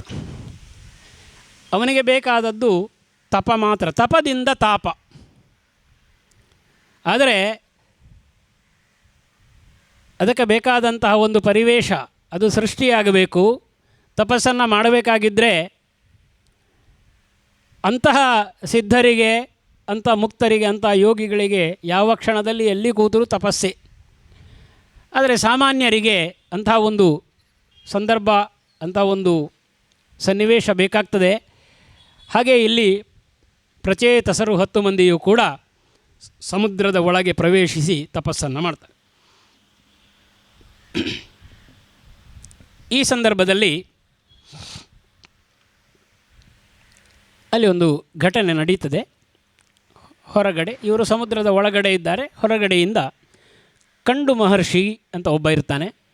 ಈ ಋಷಿಗೆ ಪ್ರಂಬ್ಲೋಚೆ ಅನ್ನುವಂತಹ ಒಬ್ಬಳು ಅಪ್ಸರೆಯಿಂದ ಒಬ್ಬಳು ಮಗಳು ಜನಿಸ್ತಾಳೆ. ಈ ಅಪ್ಸರೆಯರಿಗೆ ಏನು ಬುದ್ಧಿ ಅಂದರೆ, ಅವರು ಯಾವುದೋ ಒಂದು ಕಾರ್ಯಕ್ಕೋಸ್ಕರ, ಒಂದು ತಪಸ್ಸಿದ್ಧಿಯೋ ತಪಸ್ಸಿನ ಖಂಡನೆಯೋ ಇದಕ್ಕೋಸ್ಕರ ಅವರು ಬರ್ತಾ ಇರ್ತಾರೆ. ಆಗಾಗ ಮಿಂಚಿನಂತೆ ಬರ್ತಾರೆ. ಅಪ್ಸರ ಅಂತ ಪದ ಚೆನ್ನಾಗಿದೆ. ಅದು ಬರ್ತಾರೆ, ಬಂದು ಕಾರ್ಯಸಿದ್ಧಿಯಾದ ತಕ್ಷಣ ಹೊರಟೋಗ್ತಾರೆ. ಯಾವ ಮೋಹವೂ ಇಲ್ಲ, ಯಾವ ಬಂಧನವೂ ಇಲ್ಲ ಅವರಿಗೆ. ಬಂದವರು ಬಂದ ಹಾಗೆ ಹೋಗ್ತಾರೆ. ಅವರು ಒಂದು ಮಗು ಹುಟ್ಟುತ್ತದೆ, ಹೆಣ್ಣು ಮಗು. ಅಲ್ಲೇ ಬಿಟ್ಟು ಅವಳು ಹೊರಟೋಗ್ತಾಳೆ. ವಿಶ್ವಾಮಿತ್ರ ಮೇನಕೆಯರ ಕಥೆಯನ್ನು ನೆನಪಿಸ್ಕೊಳ್ತೇನೋ ಹಾಗೆ. ಕಂಡು ಮಹರ್ಷಿಗಳಿಗೇನು, ಅವರು ಋಷಿಗಳು, ಅವರು ತಪಸ್ಸಿಗೆ ಹೊರಟೋಗ್ತಾರೆ. ಈ ಮಗು ಅಲ್ಲಿ ಇರ್ತದೆ. ಮಗುವನ್ನು ಯಾರು ನೋಡಿಕೊಳ್ಳೋದು? ಪುಟ್ಟ ಮಗು. ಆಗ ಅಲ್ಲಿದ್ದಂತಹ ವೃಕ್ಷ ರಾಶಿಗಳು, ಅವೆಲ್ಲ ವೃಕ್ಷಗಳು ಅವಳನ್ನು ಸಾಕ್ತವೆ. ಸಾಕಿ ಅವಳಿಗೆ ಮಾರೀಷ ಅಂತ ಹೆಸರು, ವಾರಕ್ಷಿ ಅಂತ ಇನ್ನೊಂದು ಹೆಸರು. ಮಾರೀಷ ವೃಕ್ಷಕನ್ಯೆ ಅಂತ ಅವಳು, ವೃಕ್ಷಕನ್ಯೆ ಅಂತಲೇ ಪ್ರಸಿದ್ಧಿ. ಈ ಮಾರೀಷನನ್ನು ಮರಗಳು, ವೃಕ್ಷಗಳು ಬೆಳೆಸ್ತವೆ. ಪ್ರಾಚೇತಸರು ಇವಳು ಬೆಳೀತಾ ಇರುವಾಗ ಅವಳಿಗೆ ಆಹಾರ ಇತ್ಯಾದಿಗಳನ್ನೆಲ್ಲ ಕೊಟ್ಟವರು ವೃಕ್ಷಗಳೇ ಅಂತ ಕಥೆ ಇದೆ. ವೃಕ್ಷಗಳೇನು, ನಿಜವಾಗಿಯೂ ತಮಗಾಗಿ ಏನನ್ನೂ ಮಾಡಿಕೊಳ್ಳದೆ ಜಗತ್ತಿಗೆ ಸರ್ವಸ್ವವನ್ನು ಕೊಡುವಂತಹ ಒಂದು ಪುಣ್ಯಜೀವಿಗಳು ವೃಕ್ಷಗಳು. ಬಂದವನಿಗೆ ನೆರಳನ್ನಿತ್ತು, ಬಂದವನಿಗೆ ಆಹಾರವನ್ನು ಇತ್ತು, ತನಗಾಗಿ ತಾನು ಏನೂ ಮಾಡಿಕೊಳ್ಳದಂತಹ ಒಂದು ಜೀವ ಜಾತಿ, ಪುಣ್ಯ ಜಾತಿಯದು. ಅದು ಈ ಮಗುವನ್ನು ಕಾಪಾಡುತ್ತದೆ. ಔಷಧೀಶನಾದ ಚಂದ್ರ, ವೃಕ್ಷಗಳಿಗೆಲ್ಲ ಔಷಧಿಗಳು, ವನಸ್ಪತಿಗಳು. ಒಡೆಯ ಯಾರು ಅಂದರೆ ಚಂದ್ರ. ಚಂದ್ರನ ಬೆಳಕಲ್ಲಿ ವೃಕ್ಷಗಳು ತಮ್ಮಲ್ಲಿ ಈ ಸತ್ವವನ್ನು ತುಂಬಿಕೊಳ್ಳುವುದು. ಹಾಗಾಗಿ ಔಷಧೀಶನಾದ ಚಂದ್ರ ಅವನು ತನ್ನ ಬೆರಳನ್ನು, ಅಮೃತಮಯವಾದ ಬೆರಳನ್ನು ಈ ಮಾರಿಷೆಯ ಬಾಯಿಗೆ ಇಟ್ಟನಂತೆ. ಮಗುವಿಗೆ ಮೊಲೆಹಾಲು ಯಾರು ಕೊಡ್ತಾರೆ? ಅಲ್ಲಿ ಯಾರೂ ಇಲ್ಲ. ಹಾಗಾಗಿ ತನ್ನ ಬೆರಳನ್ನೇ, ಅದು ಚಂದ್ರ ಪೀಯೂಷ ಅಂತ, ಅವನ ಬೆಳದಿಂಗಳು. ಆ ಪೀಯೂಷವನ್ನು ಅವನು ಸ್ರವಿಸ್ತಾ ಇರ್ತಾನೆ, ಆ ಪಾನವನ್ನು ಮಾಡಿಸ್ತಾನೆ, ಬೆರಳನ್ನು ಇಟ್ಟು. ಹಾಗೆ ಮಾರಿಷೆ ಒಂದು ವಿಶಿಷ್ಟ ಕನ್ಯೆಯಾಗಿ ಬೆಳೀತಾಳೆ. ಈ ಕಡೆ ಪ್ರಾಚೇತಸರು ಎಷ್ಟೋ ಸಮಯ ಇವರೆಲ್ಲ ತಪಸ್ಸೆಲ್ಲ ಮಾಡಿ ಸಮುದ್ರದಿಂದ ಹೊರಗೆ ಬರ್ತಾರೆ. ಬರಬೇಕಾಗಿದ್ದರೆ ಇವರಿಗೇನು ಗೊತ್ತು ಲೋಕದಲ್ಲಿ ಏನಾಗಿದೆ ಅಂತ. ಲೋಕ ಬದಲಾಗಿದೆ. ಲೋಕ ನೋಡಿಕೊಳ್ಳುವವರೇ ಇಲ್ಲದೆ, ನೋಡಿಕೊಳ್ಳುವವರಿಲ್ಲದೆ ಏನಾಗ್ತದೆ? ಸಹಜ ಇದು ಅಂತ. ಒಂದು 10 ವರ್ಷ ಮನುಷ್ಯನ ಸಂಚಾರ ಇಲ್ಲದೇ ಇದ್ದರೆ, ಮನುಷ್ಯನೇ ಇಲ್ಲ ಅಂತ ಇಟ್ಟುಕೊಂಡ್ರೆ ಪ್ರಪಂಚ ಏನಾಗಿರ್ತದೆ ಅಂತ ನಾವು ಊಹನೆ ಮಾಡಿದರೆ ಯಾವುದೂ ಇರುವುದಿಲ್ಲ. ಎಲ್ಲವೂ ಕೂಡ ಮನುಷ್ಯ ಇಲ್ಲದಿದ್ದರೆ ಏನು? ಪ್ರಕೃತಿ ಇರ್ತದೆ. ಪ್ರಕೃತಿ ಇಲ್ಲದೆ ಮನುಷ್ಯ ಇಲ್ಲ, ಇದು ಸತ್ಯ. ಮನುಷ್ಯನಿಲ್ಲದೆ ಪ್ರಕೃತಿ ಇದೆ, ಈ ಸತ್ಯ ಮನುಷ್ಯನಿಗೆ ಗೊತ್ತಿಲ್ಲ. ಮನುಷ್ಯ ಎಷ್ಟು ಅಹಂಕಾರಿ ಅಂತ ಕೇಳಿದರೆ, ನಾನಿಲ್ಲದೆ ಪ್ರಕೃತಿಯೇ ಇಲ್ಲ ಅಂತ ಭಾವಿಸ್ತಾನೆ ಅವನು. ಆದರೆ ಪ್ರಕೃತಿ ಇದ್ದೇ ಇರ್ತದೆ, ಯಾವುದು ಏನೂ ಆಗೋದಿಲ್ಲ. ಪ್ರಕೃತಿ ಇಲ್ಲದೆ ಮಾತ್ರ ಮನುಷ್ಯನಿಲ್ಲ. ಆದರೆ ತಾನು ಪ್ರಕೃತಿಯ ಭಾಗವೆಂದು ತಿಳಿಯದ ಮಾನವ, ತಾನು ಪ್ರಕೃತಿಯ ಒಂದು ಭಾಗ ಎಂದು ತಿಳಿಯದ ಮಾನವ ತಾನು ಪ್ರಕೃತಿಗೆ ರಾಜನಾಗಿ ಪ್ರಕೃತಿಯನ್ನು ತನ್ನ ನಿಯಂತ್ರಣಕ್ಕೂ ಬೇಕು ಅನ್ನುವ ದೃಷ್ಟಿಯಿಂದ ನಿಯಂತ್ರಿಸಲಿಕ್ಕೆ ಹೊರಡ್ತಾನಲ್ಲ, ಈ ಮೂಢತನಕ್ಕೆ ಏನೇನು ಬೇಕು. ಹಾಗೆಯೇ ಇಲ್ಲಿ ಪ್ರಾಚೇತಸರು ಹೊರಗೆ ಬರ್ತಾರೆ. ಜಗತ್ತು ಬದಲಾಗಿದೆ, ಇಡೀ ಜಗತ್ತು ಕಾಡಿನಿಂದ ತುಂಬಿ ಹೋಗಿದೆ. ನಾಗರಿಕತೆ ಅಂದರೆ ಏನು? ನಾಗರಿಕತೆ ಅಂದರೆ ನಾವೆಲ್ಲ ಬಹಳ ಹೆಮ್ಮೆ ಪಟ್ಟುಕೊಳ್ಳೋದು, ನಾವು ನಾಗರಿಕರು ಅಂತ. ನಿಜವಾಗಿ ನಾಗರಿಕತೆ ಅನ್ನುವುದು ಹೆಮ್ಮೆ ಪಟ್ಟುಕೊಳ್ಳತಕ್ಕ ವಿಷಯ ಅಲ್ಲ ಅಂತ ನನಗನ್ನಿಸ್ತದೆ. ನಾಗರಿಕತೆ ಅನ್ನುವುದು ಯಾವುದನ್ನು ನಾಶ ಮಾಡಿ ಕಟ್ಟಿಕೊಂಡಂಥ ಒಂದು ಕೃತಕವಾದ ಜಗತ್ತು ಅಂತ ನಾವು ಆಲೋಚನೆ ಮಾಡಬೇಕು. ಸಿವಿಲೈಸೇಷನ್ ಅಂತ ನಾವು ಕರೀತೇವೆ, ಅದು ಸಿವಿಲೈಸೇಷನ್ ಹೌದಾ? ಯಾವ ಯಾವ ನಾಗರಿಕತೆಗಳನ್ನು ನಾವು ನೋಡಿದರೂ ಕೂಡ ಒಂದು ಮಾರಣ ಹೋಮದ ನಂತರ ಒಂದು ನಾಗರಿಕತೆಯನ್ನು ಕಟ್ಟಿದ್ದಾರೆ ಅಂತ ನಮಗೆ ಕಾಣುತ್ತದೆ ಅಂತ. ಹಾಗಾಗಿ ಮನುಷ್ಯ ಕಾಡಿನಲ್ಲಿದ್ದಂತೆ ಯಾವತ್ತು ಮನುಷ್ಯನ ಇತಿಹಾಸವನ್ನು ನೋಡಿದಾಗ ಹೇಳ್ತಾರೆ, ಇದರ ಬಗ್ಗೆ ಅಧ್ಯಯನ ನಡೆಸಿದವರು, ಮನುಷ್ಯನಿಗೆ ಹಣ ಬೇಕಾಗಿರಲಿಲ್ಲ, ಸಂಗ್ರಹ ಬೇಕಾಗಿರಲಿಲ್ಲ, ಮನುಷ್ಯನಿಗೆ ಏನೂ ಬೇಕಾಗಿರಲಿಲ್ಲ. ಇದ್ದದ್ದನ್ನು ಪ್ರಕೃತಿಯಲ್ಲಿ ಸಿಕ್ಕಿದ್ದನ್ನು ತಿಂದುಂಡು ಸುಖವಾಗಿ ಒಂದು ಊರಿಂದ ಇನ್ನೊಂದು ಊರಿಗೆ ಚಲಿಸ್ತಾ ಇದ್ದ ಅಂತ. ಯಾವಾಗ ಕೃಷಿ ಆರಂಭ ಮಾಡಿದ, ಬೆಳೆ ಬೆಳಿಲಿಕ್ಕೆ ಶುರು ಮಾಡಿದ, ಆಗ ಕದಿಯುವವರು ಶುರುವಾದರು. ಕದಿಯುವವರನ್ನು ನಿಲ್ಲಿಸಲಿಕ್ಕೋಸ್ಕರ ಕಳ್ಳತನ ಶುರುವಾಯಿತು. ಕಳ್ಳತನವೇ ಇರಲಿಲ್ಲ, ಕಳ್ಳತನ ಶುರುವಾಯಿತು. ಕಳ್ಳತನ ಶುರುವಾಗುವಾಗ ಅದನ್ನು ನೋಡಿಕೊಳ್ಳಿಕ್ಕೆ ಒಂದು ವ್ಯವಸ್ಥೆ ಬೇಕಾಯಿತು. ಅದಕ್ಕೋಸ್ಕರ ರಾಜ ಶುರುವಾದ. ರಾಜನನ್ನು ನೋಡಿಕೊಳ್ಳಿಕ್ಕೆ ಅಲ್ಲಿ ವ್ಯವಸ್ಥೆ ಬೇಕಾಯಿತು. ಅದಕ್ಕೆ ಒಂದು ಪಟ್ಟಣ ನಿರ್ಮಾಣ ಆಯಿತು, ಅದಕ್ಕೆ ಒಂದು ಬೇಲಿ ಹಾಕಿದ. ಹೀಗೆ ಒಂದು ನಾಗರಿಕತೆ ನಿರ್ಮಾಣ ಆಗುವಾಗ ಅಲ್ಲಿದ್ದ ಮರಗಿಡಗಳನ್ನೆಲ್ಲ ಕಡ್ದ, ಅಲ್ಲಿದ್ದ ಬೇರೆ ಬೇರೆ ಇತರೆ ತನಗೆ ಆಗದವರು ಪರಕೀಯರು ಅಂತ ಯಾರಿದ್ದವರನ್ನು ಕಡಿದು ಕತ್ತರಿಸಿ ಕೊಂದ, ಓಡಿಸಿದ. ತನ್ನವರು ಇರಬೇಕು ಅಂತ ಉಳಿದವರನ್ನು ಓಡಿಸಿದ. ನಾಗರಿಕತೆ ಅಂತ.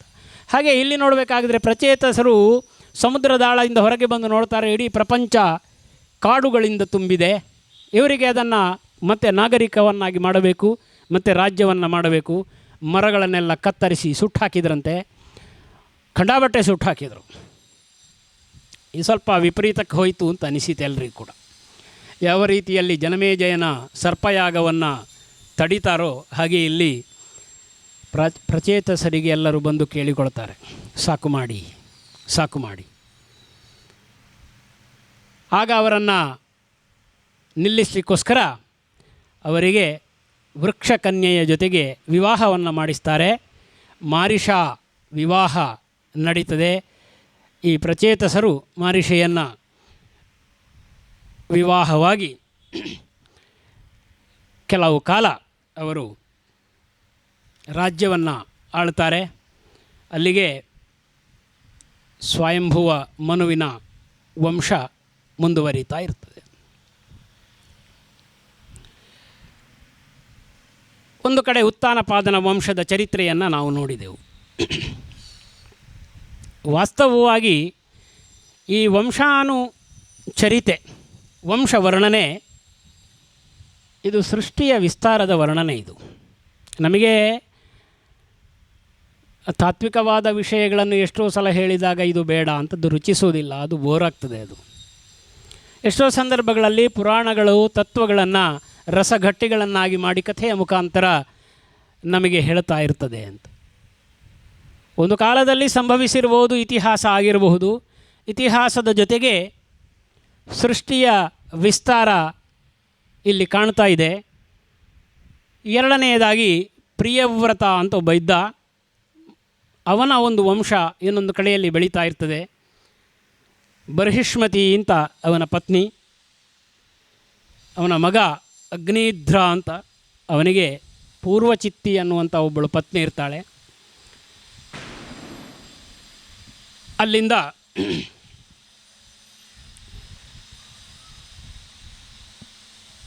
ನಾಭಿ ಮಹಾರಾಜ ಅಂತ ಹುಟ್ಟಿಕೊಳ್ತಾನೆ. ಭಾರತದ ಕೆಲವು ಮತಗಳಿಗೆ ಕವಲೊಡೆದಂತಹ ಅಂಶಗಳು ನಾವಿಲ್ಲಿ ಕಾಣುತ್ತೇವೆ. ನಾಭಿ ಮಹಾರಾಜ ಈ ನಾಭಿ ಮಹಾರಾಜನ ಪತ್ನಿ ಮೇರುದೇವಿ ಅಂತ. ಇಲ್ಲಿಂದ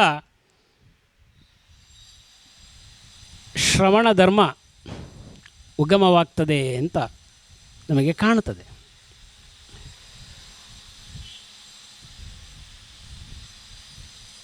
ಈ ನಾಭಿ ಮಹಾರಾಜನಿಗೆ ಪುತ್ರರಿರುವುದಿಲ್ಲ. ಹಾಗಾಗಿ ಮಹಾನ್ ದೈವಭಕ್ತ ಅವನು ತಪಸ್ಸನ್ನು ಮಾಡ್ತಾನೆ, ಯಜ್ಞ ಯಾಗಾದಿಗಳನ್ನು ಮಾಡ್ತಾನೆ. ಕೊನೆಗೆ ತನಗೆ ಪರಮಾತ್ಮನ ಅಂಶ ಇರುವಂಥ ಒಬ್ಬ ಪುತ್ರನನ್ನು ಕೊಡು ದೇವರೇ ಅಂತ ಬೇಡಿಕೊಳ್ತಾನೆ.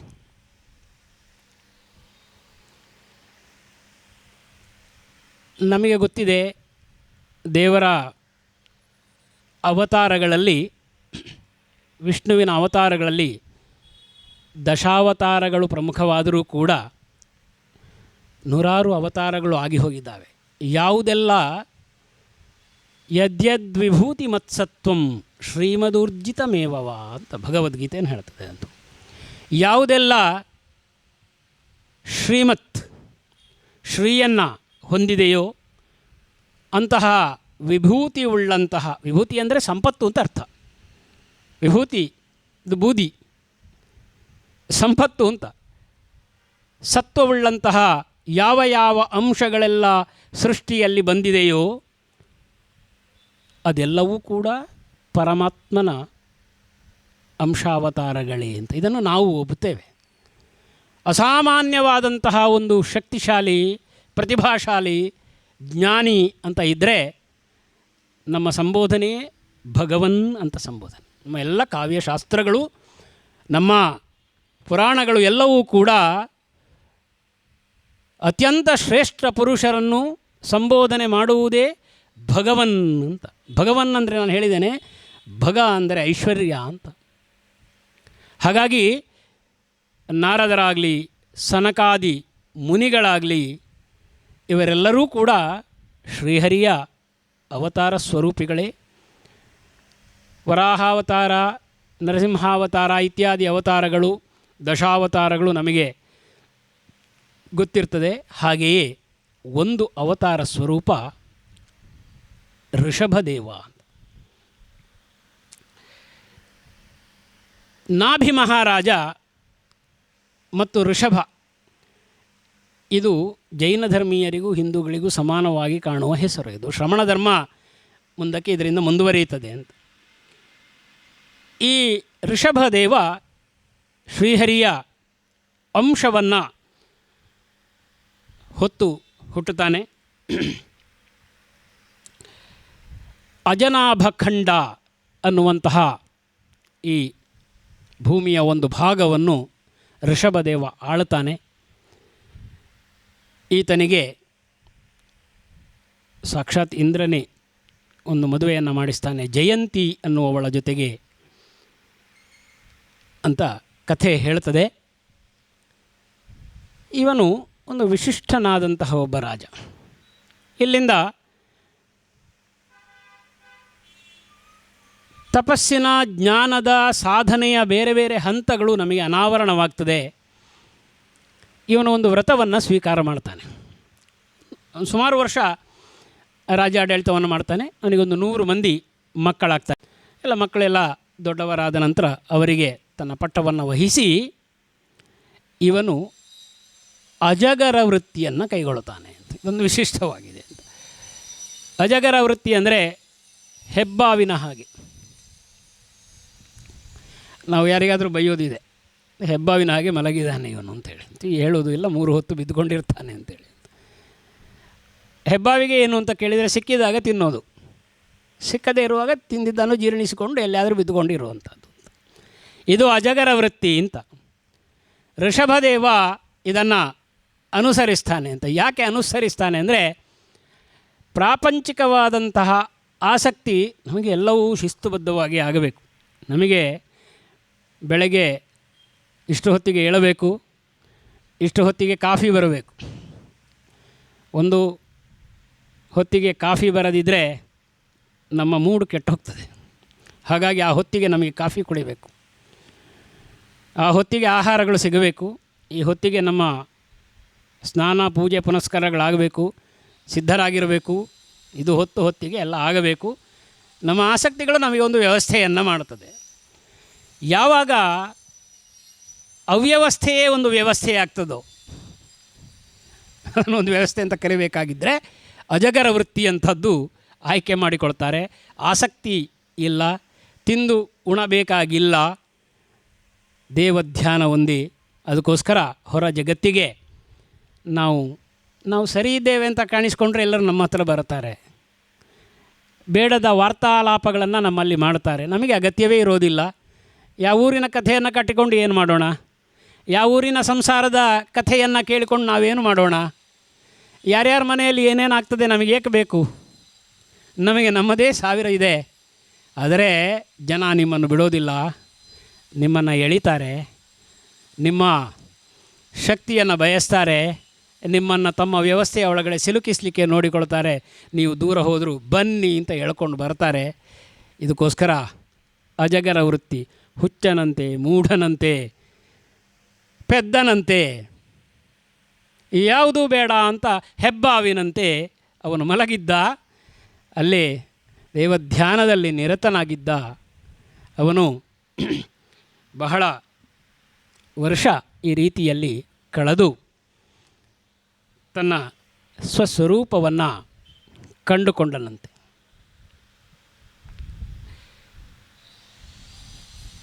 ಇವನಿಗೆ ಒಬ್ಬ ಮಗ ಜನಿಸ್ತಾನೆ. 100 ಮಂದಿ ಮಕ್ಕಳಿರ್ತಾರೆ. ಹಿರಿಯ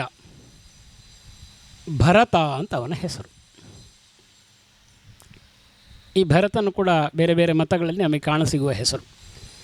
ಇವನಿಂದಾಗಿ ಈ ದೇಶಕ್ಕೆ ಭಾರತ ಅಂತ ಹೆಸರು ಬಂತು. ಭರತ ವರ್ಷ, ಭರತ ಖಂಡ ಅಂತ ಬಂತು ಅಂತ ಹೇಳ್ತಾರೆ. ಭರತ ಭರ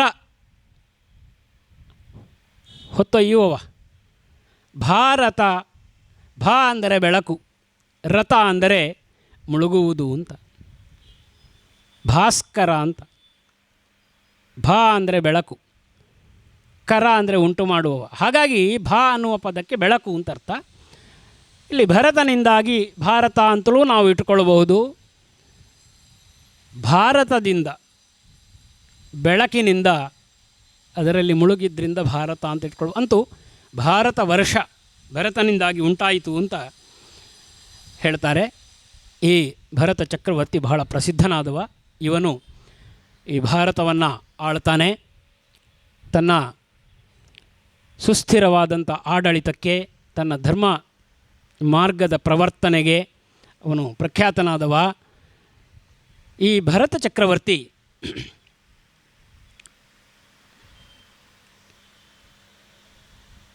ಇವನ ಪತ್ನಿ ಪಂಚಜನಿ ಅಂತ. ಇವರು ಕಾಲಕ್ರಮೇಣ ತಮ್ಮ ಪ್ರಾಯ ಹೋದ ಹಾಗೆ ಸಂದ ಹಾಗೆ ತಮ್ಮ ಮಕ್ಕಳಿಗೆ ಪಟ್ಟವನ್ನು ಕೊಟ್ಟು ತಾವು ವಾನಪ್ರಸ್ಥಕ್ಕೆ ತೆರಳುತ್ತಾರೆ. ನಾನು ಹೇಳಿದ ಹಾಗೆ ಪ್ರತಿಯೊಂದು ಕಥೆಯಲ್ಲೂ ನಮಗೆ ಕಾಣುವಂಥದ್ದು ಅದು ಹಂತ ಬಂತು ಅಂತ ಆಗುವಾಗ. ಸಾಯುವವರೆಗೂ ಬೀಗದ ಕೈಯನ್ನು ಮಕ್ಕಳಿಗೆ ಕೊಡಲಿಕ್ಕಿಲ್ಲ ಅಂತ ನಾವು ಇರುವಂತಹ ಕೆಲವರು ನಡುವೆ ವಾನಪ್ರಸ್ಥಕ್ಕೆ ತೆರಳುತ್ತಾರೆ. ಪುಲಹಾಶ್ರಮ ಅಂತ ಬಹಳ ಪ್ರಸಿದ್ಧವಾದಂತಹ ಒಂದು ಆಶ್ರಮ. ಗಂಡಕಿ ನದಿಯ ತೀರ. ಗಂಡಕಿ ನಮಗೆ ಬಹಳ ಪವಿತ್ರವಾದಂತಹ ಒಂದು ನದಿ. ನೇಪಾಳದಿಂದ ಹರಿತದೆ ಅದು. ಸಾಲಿಗ್ರಾಮ ಸಿಗುವಂತಹ ನದಿಯದು. ಪವಿತ್ರವಾದಂತಹ ಗಂಡಕಿಯ ತೀರದಲ್ಲಿ ಪುಲಹಾಶ್ರಮದಲ್ಲಿ ಅವನು ಇರ್ತಾನೆ. ಮೋಹ ಅನ್ನುವಂಥದ್ದು ಯಾವ ಯಾವ ರೂಪದಲ್ಲಿ ಬಂದ ನಮ್ಮನ್ನು ಆಕ್ರಮಿಸಿಕೊಳ್ಳಬಹುದು ಅಂತ ಗೊತ್ತಿಲ್ಲ.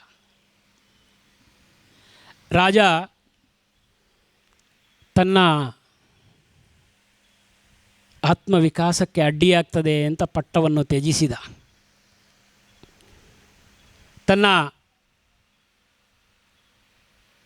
ಆತ್ಮದ ವಿಕಾಸಕ್ಕೋಸ್ಕರ ಇದ್ಯಾವುದೂ ಬೇಡ ಅಂತ ಅರಣ್ಯಕ್ಕೆ ತೆರಳಿದ. ಎಲ್ಲವನ್ನೂ ಬಿಟ್ಟ. ಅಧಿಕಾರ ಬಿಟ್ಟ, ಸಾಂಸಾರಿಕವಾದಂತಹ ಬದುಕನ್ನು ಬಿಟ್ಟ, ಎಲ್ಲವನ್ನು ಬಿಟ್ಟು ಕಾಡಿಗೆ ತೆರಳಿದರೂ ಕೂಡ ಅವನನ್ನು ಒಂದು ಮೋಹ ಅಟಕಾಯಿಸಿಕೊಳ್ಳುತ್ತದೆ.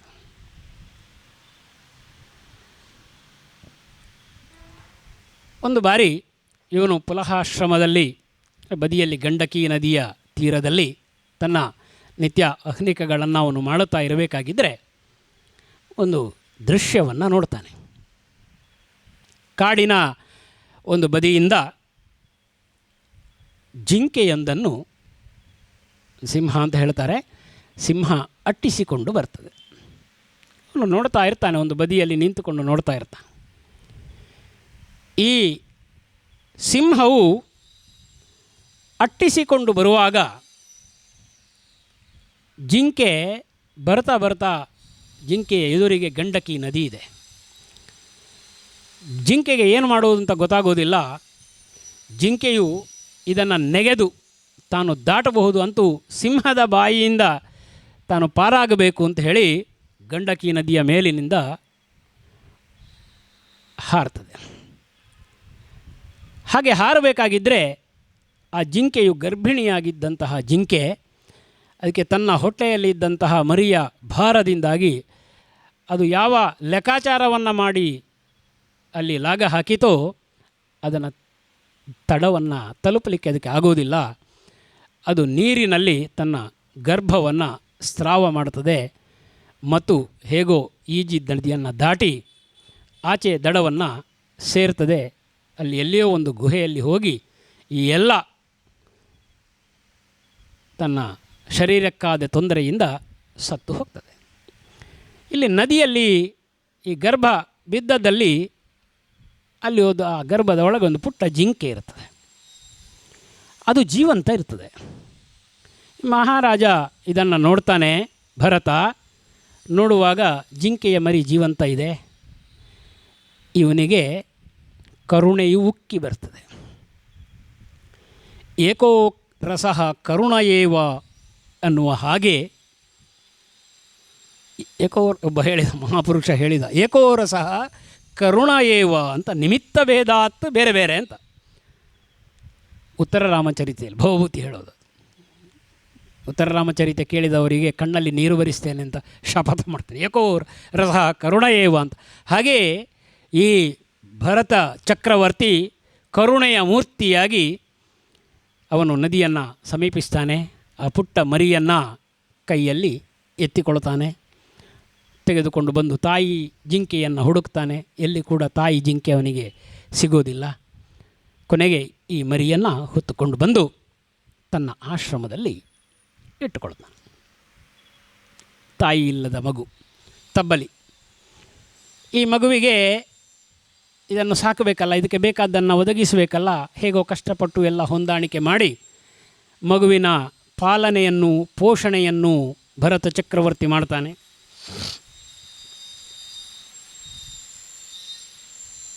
ಈ ಜಿಂಕೆಯಾದರೂ ಅಷ್ಟೇ, ಅದಕ್ಕೆ ಬೇರೆ ಅಮ್ಮ ಇಲ್ಲ. ಅದು ಯಾವತ್ತೂ ತನ್ನ ಆಹಾರಕ್ಕಾಗಿ ಈ ಭರತನನ್ನೇ ಅವಲಂಬಿಸಿಕೊಂಡಿರ್ತದೆ. ಸದಾ ಇವನ ಹಿಂದೆ, ಇವನ ಮುಂದೆ ಸಂಚರಿಸ್ತಾ ಇರ್ತದೆ. ತನ್ನ ಮಕ್ಕಳನ್ನು ಬಿಟ್ಟ ರಾಜ, ತನ್ನ ರಾಜ್ಯವನ್ನು ಬಿಟ್ಟ ರಾಜ, ಪ್ರಜೆಗಳನ್ನು ಬಿಟ್ಟ ರಾಜ, ತನ್ನ ಅಧಿಕಾರವನ್ನು ತ್ಯಜಿಸಿದ ರಾಜ ಮರಿಯ ಬಗ್ಗೆ ಚಿಂತೆಗೀಡಾದ, ಜಿಂಕೆಯ ಬಗ್ಗೆ ಚಿಂತೆಗೀಡಾದ. ಯಾವಾಗಲೂ ಇದೇ ತಲೆಯಲ್ಲಿ, ಈ ಮರಿಗೆ ಏನು ಆಹಾರ, ಈ ಮರಿ ಎಲ್ಲಿ ಹೋದೀತು, ಪಾಪ ತಾಯಿ ಇಲ್ಲದ ತಬ್ಬಲಿ ಕಂದ, ಇವನಿಗೆ ಏನು ತೊಂದರೆಯಾದೀತು, ಎಲ್ಲಾದರೂ ಹೊರಗಡೆ ಹೋದರೆ ಕ್ರೂರ ಮೃಗಗಳು ಇವನನ್ನು ತಿಂದು ಹಾಕಿಯಾವು, ಹಾಗಾಗಿ ಅವನ ರಕ್ಷಣೆ ನನ್ನದು. ಮರಿ ಎಲ್ಲಿ ಹೋಯಿತು, ಹೊರಗಡೆ ಹೋಯ್ತಾ, ಬಂತ, ಇವನ ದಿನಚರಿಯೇ ಇದಾಯಿತು. ಬೆಳಗ್ಗೆ ಎದ್ದ ಜಿಂಕೆ, ಆಹಾರ ಏನು, ರಕ್ಷಣೆ ಏನು, ಪಾಲನೆ ಪೋಷಣೆ, ರಾತ್ರಿಯವರೆಗೆ ಇದೇ ಆಯಿತು ಆಯಿತು ಆಯಿತು. ಇವನಿಗೆ ಜಿಂಕೆಯ ಮೋಹ ಇವನನ್ನು ಕವಿದುಕೊಂಡಿತು. ಮೋಹಕ್ಕೆ ಸಿಕ್ಕಿದ. ಒಂದು ಜಿಂಕೆಯ ಕಾರಣದಿಂದ ನಾವು ರಾಮಾಯಣವನ್ನು ನೋಡುತ್ತೇವೆ. ಇಲ್ಲೊಂದು ಜಿಂಕೆಯ ಕಾರಣದಿಂದ ಭರತ ಮೋಹಕ್ಕೆ ಒಳಗಾದ. ಅಂತಹ ಭರತ ಚಕ್ರವರ್ತಿ ತನ್ನ ಕೊನೆಯವರೆಗೂ ಕೂಡ ಜಿಂಕೆಯ ಮೋಹದಲ್ಲಿ ಸಿಕ್ಕಿ ಕೊನೆಗಾಲದಲ್ಲಿ ಜಿಂಕೆಯನ್ನೇ ಸ್ಮರಿಸ್ತಾ ತಾನು ಶರೀರ ತ್ಯಾಗವನ್ನು ಮಾಡಿದ. ಇದು ನಮ್ಮ ಬೇರೆ ಬೇರೆ ಕಥೆಗಳಲ್ಲಿ ಬರುವಂಥದ್ದು. ಅಂತ್ಯದಲ್ಲಿ ನಾವು ಯಾವ ಸ್ಮರಣೆಯನ್ನು ಮಾಡ್ತೇವೋ ಆ ಸ್ಮರಣೆ ನಮ್ಮನ್ನು ಕಾಪಾಡುತ್ತದೆ ಅಂತ. ಹಾಗಾಗಿ ಹಿಂದಿನವರು ಮಕ್ಕಳಿಗೆ ದೇವರ ಹೆಸರುಗಳನ್ನು ಇಟ್ಟುಕೊಳ್ತಾ ಇದ್ರಂತೆ. ನಮಗೆ ಸಾಮಾನ್ಯವಾಗಿ ಕಾಣುವಂಥ ದೇವರ ಹೆಸರುಗಳನ್ನು ಶ್ರೀಹರಿ, ನಾರಾಯಣ, ಮುಕುಂದ, ಗೋವಿಂದ ಇತ್ಯಾದಿ ನಾವು ಹೆಸರುಗಳನ್ನು ಇಟ್ಟರೆ ಕೊನೆಯ ಕಾಲಕ್ಕೆ ಕೊನೆಯ ಉಸಿರು ಎಳೆಯುವ ಕ್ಷಣದಲ್ಲಿ ನಾವು ಯಾರನ್ನು ಕರೆದೇವೋ ಅತ್ಯಂತ ಪ್ರೀತಿಪಾತ್ರರು ನಮಗೆ ಪುತ್ರರು, ಪುತ್ರಿಯರು. ಹಾಗಾಗಿ ಆ ದೇವರ ಹೆಸರನ್ನು ಕರೆದ ಹಾಗೆ ಆಗ್ತದಲ್ಲ.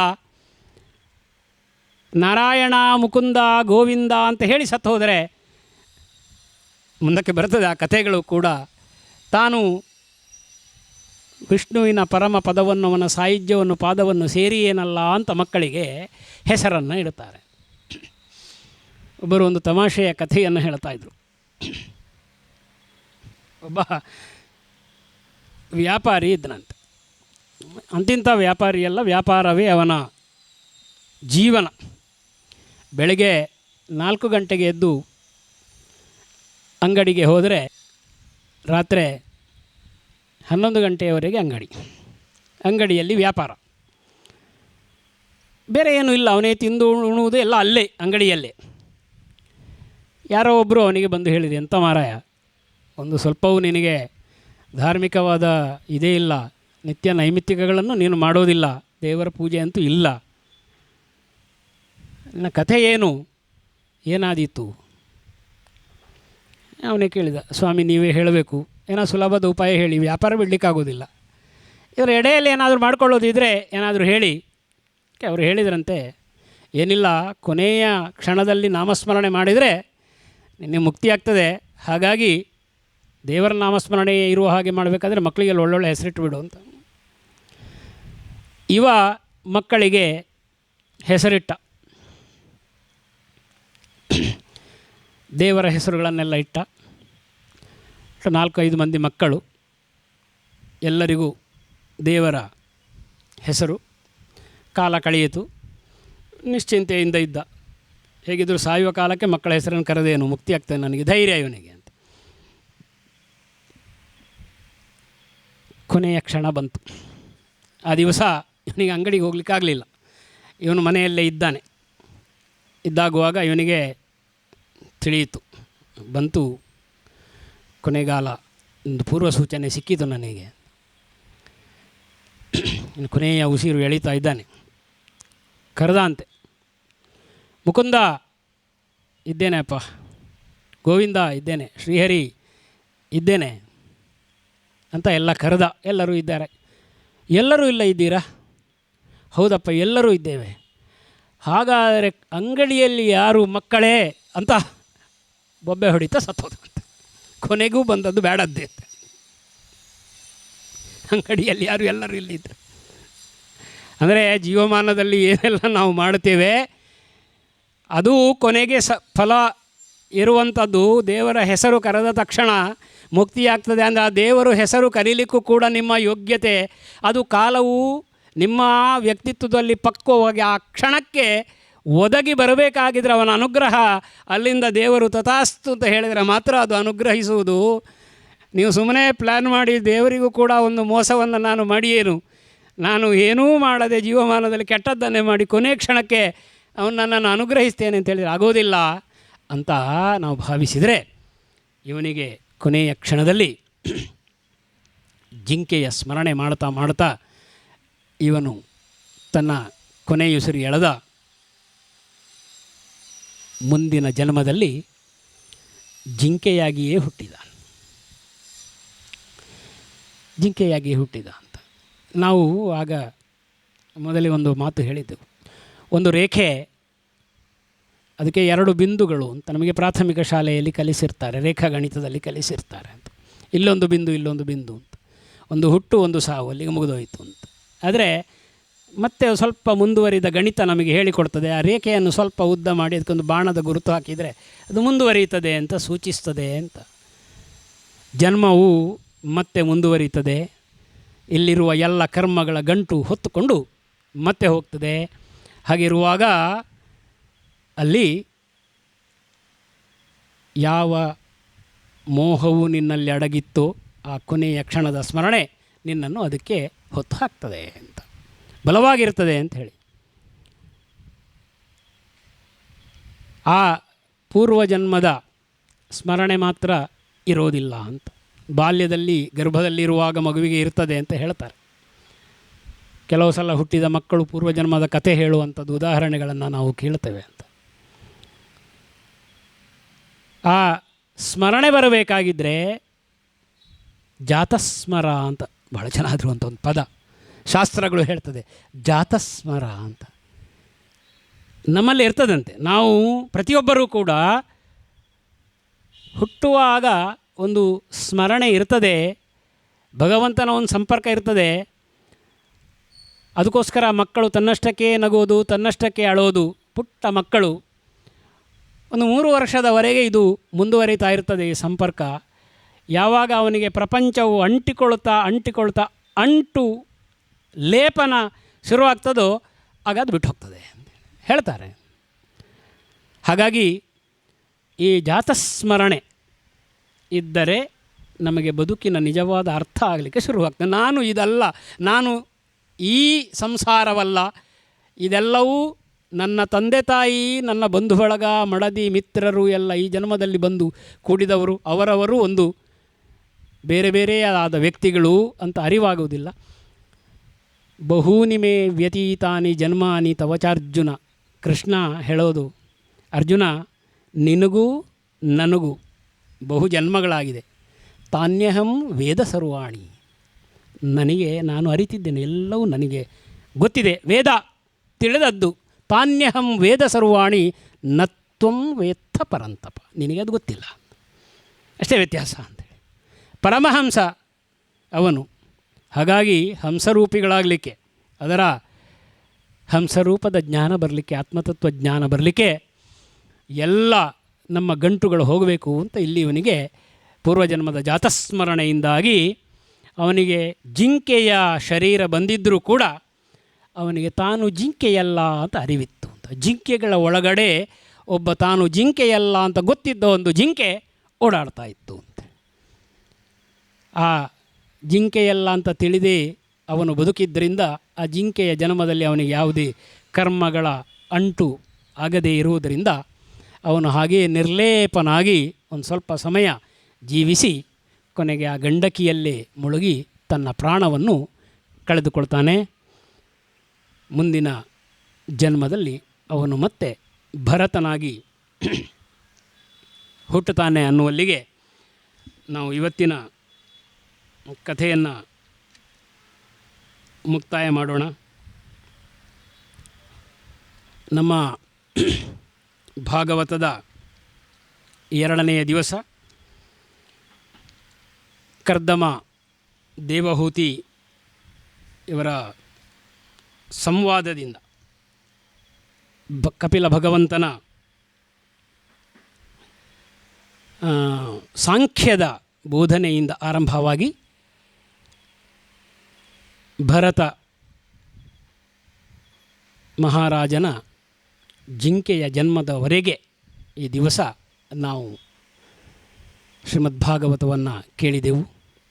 ಕೇಳಿದ ಎಲ್ಲರಿಗೂ ಕೂಡ ಶ್ರೀಮದ್ ಭಾಗವತದಲ್ಲಿ ಲೀನನಾಗಿರುವಂತಹ ಭಗವಂತ ತನ್ನ ಸಾನ್ನಿಧ್ಯವನ್ನು ಎಲ್ಲರಲ್ಲಿಯೂ ಇರಿಸಿ ನಮ್ಮ ನಿಜವಾದ ಕರ್ತವ್ಯ ಭಕ್ತಿಯಿಂದ ಮುಕ್ತಿ ಜ್ಞಾನ ವೈರಾಗ್ಯಗಳ ಸಹಿತ ಅನ್ನುವ ಕರ್ತವ್ಯವನ್ನು ಎಚ್ಚರಿಕೆಯನ್ನು ಮಾಡಲಿ ಅಂತ ಹೇಳ್ತಾ, ಸ್ವಸ್ತಿ ಪ್ರಜಾಭ್ಯ ಪರಿಪಾಲಯಂತಾಂ ನ್ಯಾಯೇನ ಮಾರ್ಗೇಣ ಮಹಿಂ ಮಹಿಷಾಃ ಗೋಬ್ರಾಹ್ಮಣೇಭ್ಯ ಶುಭಮಸ್ತು ಸರ್ವಂ ಲೋಕಾ ಸಮಸ್ತಾ ಸುಖಿನೋ ಭವಂತು. ಕಾಲೇ ವರ್ಷತು ಪರ್ಜನ್ಯಃ ಪೃಥಿವೀ ಸಸ್ಯಶಾಲಿನಿ ಲೋಕೋಯಂ ಕ್ಷೋಭರಹಿತಃ ಜನಾಃ ಸಂತು ನಿರ್ಭಯಾಃ. ಅಪುತ್ರಾಃ ಪುತ್ರಿಣಃ ಸಂತು ಪುತ್ರಿಣಃ ಸಂತು ಪೌತ್ರಿಣಃ ಅಧನಃ ಸದನಾಃ ಸಂತು ಜೀವಂತು ಶರದಾಂ ಶತಂ. ಕಾಯೇನ ವಾಚಾ ಮನಸೇಂದ್ರಿಯೈರ್ವಾ ಬುದ್ಧ್ಯಾತ್ಮನಾ ವಾ ಪ್ರಕೃತೇಃ ಸ್ವಭಾವಾತ್ ಕರೋಮಿ ಯದ್ಯತ್ ಸಕಲಂ ಪರಸ್ಮೈ ನಾರಾಯಣಾಯೇತಿ ಸಮರ್ಪಯಾಮಿ. ಶ್ರೀ ಕೃಷ್ಣಾರ್ಪಣಮಸ್ತು. ಓಂ ತತ್ ಸತ್.